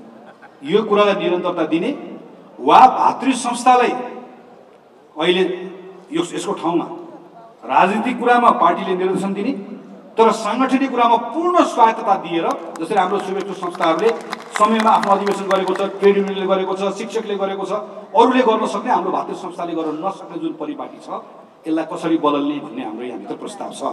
शुभेच्छु संस्था यसलाई अलिकति राम्रोसँग सुनिदिनु होला। कति बाहिर पढ्दै गर्दा कतिपय साथीहरू यसमा अलिकति अल्मलिनु भएको पनि मैले पाएँ। प्रचलित कानुनले पार्टीमा आबद्धता हुन रोक लगाएको सरकारी शिक्षक, सरकारी कर्मचारी, प्राध्यापक जसलाई प्रचलित कानुनले पार्टीको सदस्य बन्न रोक लगाएको छ, यो उहाँहरू सम्मिलित भएको विभिन्न संस्थाहरूलाई पार्टीले अहिले शुभेच्छु संस्थाको मान्यतामा हामीहरू सम्बन्धमा छौँ। यसले एक खालको अलमल सृजना गरेको छ। यसैलाई निरन्तरता दिने वा प्रचलित कानुनले पार्टी सदस्यता लिन निषेध गरेको पेसासँग सम्बद्धहरूसँग विशिष्ट सम्बन्ध, शुभेच्छुको होइन विशेषज्ञ सम्बन्ध भनेर नयाँ सम्बन्ध हामीले स्थापित गर्ने, पार्टी सदस्यता प्रदान नगर्ने, तर पार्टीको केन्द्रमा पनि जिल्लामा पनि प्रत्येक तहमा केही प्रतिशत प्राध्यापक, शिक्षक, श्रमिक विभिन्न समुदायबाट आउनेहरूको लागि छुट्याएर राख्ने र त्यहाँ उहाँहरूले मात्रै प्रतिस्पर्धा गर्न पाउने। त्यसकारणले गर्दा भोलि नेपाली कांग्रेस पार्टीमा गएर मैले ठाउँ पाउँछु कि पाउँदिनँ भन्ने बारेमा कसैले पनि चिन्ता गर्नु नपर्ने, यो खालको बाटोमा जाने, अहिले जे छ यही अभ्यासमा जाने। जनसम्पर्क समिति प्रचलित कानुन अनुसार जनसम्पर्क समितिको हकमा पनि जनसम्पर्क समितिमा अहिले सदस्य नेपाली नागरिकता छोडेर गैर आवश्यक नेपाली नागरिकता लिनुभएको, जो नेपाली पहिला हुनुहुन्थ्यो अहिले गैर आवश्यक हुनुहुन्छ, उहाँहरूले पनि पाउनुहुन्छ। तर नेपालको कानुनले चाहिँ नेपाली कांग्रेसको सदस्य बन्न पाइँदैन। यसले पनि अलमल ल्याएको छ। तर जनसम्पर्क समितिमा नेपाली नागरिक मात्र हुनुपर्छ भनेर भन्यो भने त हाम्रो साथीहरू त अत्यन्त थोरै मात्र हुनुहुन्छ। यसको विकल्प यो हुन सक्छ कि छलफल गरौँ भन्ने कुरा हो कि जनसम्पर्क समितिलाई संस्थागत आबद्धता दिने, जनसम्पर्क समितिलाई आफ्नो सदस्य बनाउने, काङ्ग्रेसले सदस्य बनाइराख्नु नपर्ने त्यहाँ दिने र जनसम्पर्क समितिहरूको विश्व सम्मेलन गरेर यहाँभित्र मध्यपूर्व, एसिया प्रशान्त, युरोप, भारत, अफ्रिका लगायतको विभिन्न परिषदहरू बनाउने, अन्तर्राष्ट्रिय परिषद बनाउने, खास गरिकन अन्तर्राष्ट्रिय महासङ्घ उहाँहरू सहभागी हुने, त्यसले छान्ने, अहिले पाएको प्रतिनिधित्व घटाउने होइन तर प्रतिनिधित्व हुने कुरालाई व्यवस्थित गर्ने, जसले गर्दा नेपालको कानुनसँग पनि मिल्ने गरिकन व्यवस्थापन गर्ने। अहिले हाम्रो पार्टीको केन्द्रीय निर्वाचन समिति, लेखा समिति, अनुगमन समिति छ, पार्टीले नै बनाउँछ। अहिलेको जस्तै कायम राख्ने वा पार्टीको महाधिवेशनबाट सिधा निर्वाचित भएर निर्वाचन आयोग बनाउने, लेखा आयोग बनाउने, अनुशासन आयोग बनाउने र यसमा पार्टी नेपाली कांग्रेसको सदस्य तर सम्बन्धित क्षेत्रमा अनुभव भएको मान्छेहरू यसबाट आएर बस्ने र वा योभन्दा बाहेक अन्य अर्को कुनै विकल्पमा जाने। टोल कार्य समिति, कांग्रेसको विधानमा अहिले टोल कार्य समिति छ, सबैभन्दा प्रभावकारी बनाउनु पर्ने टोल कार्य समितिलाई हो तर टोल कार्य समितिले विधानले अधिकार नदिएको हुनाले गर्दा अहिलेको जस्तै राख्ने वा विधानमा के अधिकार दिएर राख्ने। वडा कार्य समिति 6 महिनामा वडा सम्मेलन गर्ने भनेको छ, व्यवहारिक छैन, यसलाई राख्ने वा यसलाई बदल्ने। महानगर समिति, महानगर समिति जस्तो समितिहरू, उपमहानगर जस्तो समितिहरूको विधानमा कुनै स्पष्ट कार्यक्षेत्र छैन, अहिलेको जस्तै राख्ने वा स्पष्ट कार्यक्षेत्र तोक्ने। प्रदेश सभा क्षेत्रीय कार्य समिति, प्रतिनिधि सभा क्षेत्रमा प्रदेश सभाको उपसभापति, त्यहाँको उपसभापति हुने जुन व्यवस्था गरिएको छ यसलाई कायम राख्ने वा प्रदेश सभालाई अलग्गै लगेर राख्ने। जिल्ला कार्य समिति, खास गरिकन यो जिल्ला कार्य समिति लगायतको विभिन्न ठाउँहरूको चाहिँ समितिहरूको काम कर्तव्य अधिकारको बारेमा अहिलेको जस्तो अवस्था राख्ने वा अहिले प्रदेश आइसकेपछि यसलाई थोरै बदलेर लिएर जाने। महाधिवेशन प्रतिनिधिको भूमिका विधानमा स्पष्ट बनाउने वा अहिले जे छ त्यसलाई राख्ने। महासमिति सदस्यको छनौट र विधि जसको अप्ठ्यारो हामीले अहिले पनि भोगिरहेका छौँ, अधिवेशनकै बेलामा महासमिति सदस्य अनिवार्य टुङ्गो लगाउँदाखेरि मात्र त्यसलाई मान्ने अथवा क्लस्टर अनुसार महाधिवेशन प्रतिनिधिमा सबैभन्दा बढी मत ल्याउनेलाई स्वतः महाधिवेशन प्रतिनिधि बनाउन सकिने व्यवस्था गर्ने। के गर्ने विकल्प छ? प्रदेश कार्य समिति, प्रदेश कार्य समितिको अधिकार अत्यन्तै सीमित छ, अहिलेको जस्तै राख्ने वा प्रदेश कार्य समितिलाई योभन्दा बढी अधिकार बनाउने। पार्टीको आर्थिक व्यवस्थापन, पार्टीको आर्थिक व्यवस्थापनको सन्दर्भमा अहिले जे छ लेभी तिर्ने, सदस्यता शुल्क तिर्ने यसलाई राख्ने वा पार्टीको आर्थिक पारदर्शिता सहितको कोष व्यवस्थापनको सन्दर्भमा पार्टीको आन्तरिक कोष व्यवस्थापनसँगै पार्टीले निर्वाचनमा पाएको भोटको आधारमा राज्यले नै, सरकारले नै दलहरूलाई कोष उपलब्ध गराउने व्यवस्थाको लागि पार्टीले पहल कदमी लिने। हाल अघि महामन्त्रीजीको प्रस्तावमा पनि आएको छ, यो प्रस्तावमा चाहिँ एकछिन सभापतिले मलाई कतिपटक सांसद बाबु भाइ भनेर सोध्दै हुनुहुन्थ्यो। हाल पार्टीमा जिम्मेवारीबाट निश्चित समयपछि अलग रहने एक्जिट पोलिसी कुनै यसको कुनै निश्चित छैन, अहिले हामी जतिपटक पनि हुन पाउँछौँ। यस्तै अवस्था कायम राख्ने वा पार्टी प्रवेशको मापदण्ड र नीति, कांग्रेस हुनको लागि केही मापदण्ड छ, यति वर्ष भएपछि तिमी क्रियाशील हुन पाउँछौ, यति वर्ष भएपछि तिमी सभापति हुन पाउँछौ, 10 वर्ष भएपछि केन्द्रीय सचिव हुन पाउँछौ भनेर प्रवेशमा मापदण्ड भएको जस्तै पार्टीबाट स्थानीय, प्रदेश र संघीय तहमा राज्यको कुनै जिम्मेवारी वा शासकीय पदको पनि अवधि तोक्ने। एउटै व्यक्ति पटक पटक एउटै शासकीय जिम्मेवारीमा जाने परम्पराको अन्त्य गर्ने, कतिपटक पाउने सोको अवधि तोक्ने वा अहिले जे छ यस्तै राख्ने। अन्तिम कुरा, तहगत मर्यादा क्रम र सदस्य संहिता, पार्टीको प्रोटोकल जसको कारणले अहिले देशभरिको कार्यक्रम गर्न गाह्रो भएको छ। तपाईहरुले बेला बेलामा जिल्लामा जाँदै गर्दाखेरि कांग्रेसको प्रोटोकल भनेर भन्नुहुन्छ, त्यो केन्द्रीय कार्य समितिमा प्रस्तावित मात्रै, त्यो केन्द्रीय कार्य समिति प्रस्तावित भएर अहिले पनि छलफलको क्रममा छ, छलफल हुन थालेको 2 वर्ष भएको छ, छलफलकै क्रममा छ भन्नुहुने साथीहरू हाँस्दै हुनुहुन्छ। त्यसकारणले गर्दाखेरि यसको अहिले प्रस्ताव गरेको छ, यसलाई अहिलेको लागि हामी अस्थायी कसरी गर्ने टुङ्गो लगाइहाल्छौँ, तपाईँलाई अप्ठ्यारो पार्दैनौँ। तर पार्टीको विधानकै अनुसूचीमा मर्यादा क्रम राखिदिएपछि चाहिँ अधिवेशनपछि समस्या नहुने रहेछ। त्यसैले पार्टीको विधानमै पार्टीको मर्यादा क्रम के हुन्छ भन्ने कुरा अनुसूचीमा हामी विभिन्न ढाँचा राख्छौँ, क्रियाशील सदस्यको फर्महरू राखे जस्तै, हाम्रो झन्डा राखे जस्तै एउटा अनुसूचीमा राखिदिने, जसको कारणले गर्दा भविष्यमा कहिले पनि यो विषयको बारेमा कुनै पनि समस्या नआउने, यो गर्ने कि नगर्ने तपाईँहरूको बिचमा राखेको छ। आदरणीय साथीहरू, मैले अहिले 20 वटा बुँदामा राखेका विषयहरू विधानसँग सम्बन्धित छ। मैले अघि पनि यहाँलाई निवेदन गरेँ, हामी यो पटक विधानको अन्तर्वस्तुमा छिर्दैनौँ, तर यो महासमितिको लगत्तै पछाडि हामीहरू विधान मस्यौदा समिति बनाउँछौँ। विधान मस्यौदा समितिले व्यवस्थित ढङ्गले देशभरि जान्छ। पहिलाको जस्तो अधिवेशनको मुखमा आएर विधान समिति बनाउने होइन, देशैभरि जाउँ, किनकि र यसमा देशैभरि जाउँ, साथीहरूको कुरा सुनौँ। त्यसमा साथीहरूको फरक फरक रहेछ। अहिले मैले राखेका कतिपय कुराहरूमा यही अहिले छलफल गर्दै गर्दा अस्ति पार्टीको साथीले थपिदिनु भएको कुरालाई यहाँ कतिपय कुराहरू मलाई लागेको कुराहरू छन्, तर मलाई लागेको कुरा मेरो कुरा, कतिपय साथी अर्कोलाई लागेको कुरा, यसो गर्दा पार्टीको राम्रो हुन्छ भन्ने लागेको छ। ती केही कुराहरूलाई मैले टिपोट गरेको, तपाईँहरूको पनि भिन्न भिन्न रायहरू छ।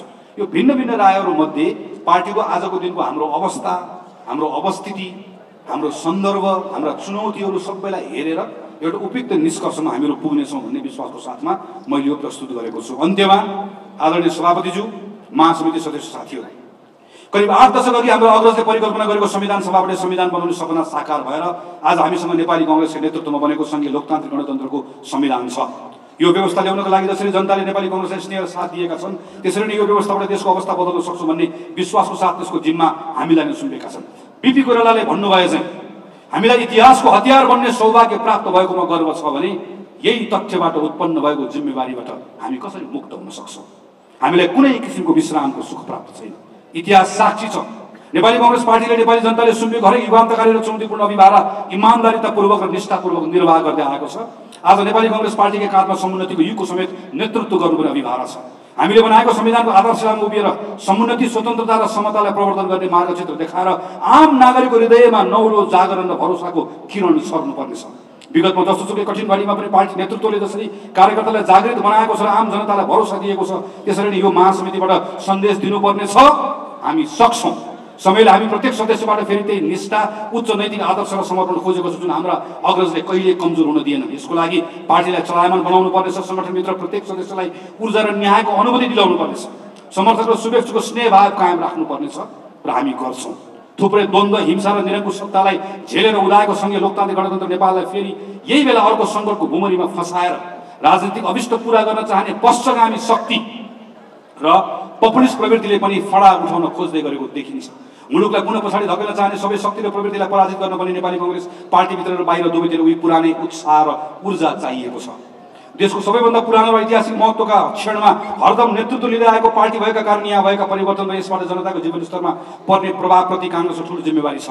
तर नेपाली कांग्रेस स्वयं संशयग्रस्त भएर अलमल्य भने मुलुकभित्रका सबै समुदाय, जात जाति, भाषाभाषी र क्षेत्रका जनताले व्यक्तिगत र सामूहिक उन्नतिका लागि समान अवसर, साधन र स्रोत प्राप्त गर्न सक्ने लोकतान्त्रिक व्यवस्थाको निर्माण गर्ने पार्टीको गुरुत्तर दायित्व पूरा गर्न सम्भव छैन। आज सम्झना गर्नु परेको छ कि हाम्रा प्रातस्मरणीय शहीदहरूले आफ्नो जीवन उत्सर्ग समाजको आमूल परिवर्तनको लागि गरेका थिए। नेपाली कांग्रेस इतिहासको प्रत्येक पृष्ठहरूमा निष्ठावान, देशभक्त र स्वाभिमानी कार्यकर्ताको त्याग, तपस्या र बलिदानका गाथाहरू छन्। सबै नेपाली सुखी हुने र द्वन्द्व र शोषण रहित समाज, समतामूलक स्वावलम्बी समाजको निर्माण गर्न सक्यो भने मात्र अग्रजको बलिदानको सम्मान अनि कांग्रेस पार्टीको अस्तित्वको औचित्य पुष्टि हुन्छ। तसर्थ महासमितिको यो बैठकले पार्टीमा रचनात्मक हस्तक्षेप गरी नयाँ जागरण ल्याएर यसको औचित्य र विशेषतालाई पुनर्स्थापित गर्नुपर्नेछ। देश र पार्टीको लागि असहज परिस्थितिमा हुन गइरहेको यो बैठकले विचार र संगठनको अन्तिम तहसम्म पुगेर कांग्रेसभित्र व्याप्त संशयको निदान गर्दै पार्टीलाई स्पष्ट दिशा निर्देश गर्न सक्नुपर्छ।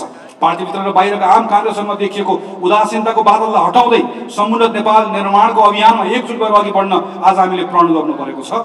हाम्रै नेतृत्वमा बनेको संघीय लोकतान्त्रिक गणतन्त्र नेपालको संविधानको स्वामित्व लिँदै उच्च आत्मविश्वासको साथ यसको रक्षा र कार्यान्वयन गर्नेछौँ। समुन्नत नेपाल, सम्मानित नेपाली निर्माणको ध्येयमा सिङ्गो पार्टीलाई एकताबद्ध गर्दै हरेक क्षेत्रमा क्रियाशील बनाउनेछौँ। पार्टीलाई पूर्णतः विधि तिथिमा चलाउने, अभिलेख र मूल्याङ्कनको चुस्त प्रणाली बनाउँदै नयाँ पुराना सबै सदस्यलाई पार्टीभित्र समान अवसर र न्यायको अनुभूति गराउनेछौँ। पार्टीका सबै सदस्य लोकहितको एउटै ध्येयमा बाँधिएकोले नेपाली कांग्रेस पारस्परिक एकता, आत्मीयता, सहअस्तित्व र सहकार्यको भावनाले परिचालित गुटबन्दी र व्यक्तिगत स्वार्थबाट मुक्त भएको पार्टी बनाउनेछौँ। पार्टीलाई जरैदेखि समावेशी बनाउँदै संविधानको मर्म अनुरूप प्रतिनिधित्व र निर्णय प्रक्रियामा सबै क्षेत्र, वर्ग, जाति, समुदाय र लिङ्गको पहुँच पुग्ने गरी पार्टी संरचनाको विकास गर्ने र पार्टीको तर्फबाट अवसर प्रदान गर्दा समावेशी ढङ्गबाट गर्ने कुराको सुनिश्चित गर्नेछौँ। जनता र समुदायको विषय र चासोलाई विशेष प्राथमिकतामा राख्दै पार्टीमा बहस, संवाद, प्रशिक्षण, छलफल, अन्तर्क्रिया मार्फत पार्टीलाई विचारको केन्द्र बनाउनेछौँ। पार्टीका सदस्यहरूमा निरन्तर आफ्नो ज्ञानको दायरा वृद्धिका लागि उत्प्रेरित गर्न पार्टीमा यस्तो अवसर दिने संरचना बनाउनेछौँ। सबै किसिमका भ्रष्टाचारप्रति शून्य सहनशीलताको नीति लिँदै भ्रष्टाचार गर्ने व्यक्ति जतिसुकै शक्तिशाली भए पनि कानुन अनुसार दण्डित हुनै पर्छ भन्ने मान्यतामा नेपाली कांग्रेस पार्टी अडिग र अविचलित रहनेछौँ। पार्टीलाई सामाजिक रूपान्तरणको संवाहक बनाउने, महिलामाथि हुने हिंसा, जातीय विभेद र छुवाछुत लगायतका सामाजिक कुरीति विरुद्ध अग्रसर रहँदै पार्टीका अभियानलाई सामाजिक आन्दोलनसँग जोड्नेछौँ। पार्टीले आफूले नेतृत्व गरेको सबै तहको सरकार सञ्चालनका लागि सुशासनलाई मन्त्र बनाई जनतालाई निरन्तर तिनका मुद्दासँग जोडिएको अनुभूति गराउनेछौँ। अवसर पाएको बेला अब्बल सेवा मार्फत भविष्यप्रतिको भरोसा दिलाउनेछौँ। पार्टी संगठन र समर्थक शुभेच्छुको ताकत र आम जनताको विश्वासमा आगामी आवधिक सबै तहको निर्वाचनमा पार्टी एक्लै लडेर पार्टीलाई पुनः एकल बहुमत सहितको लोकप्रिय पार्टीको रूपमा स्थापित गर्नेछौँ।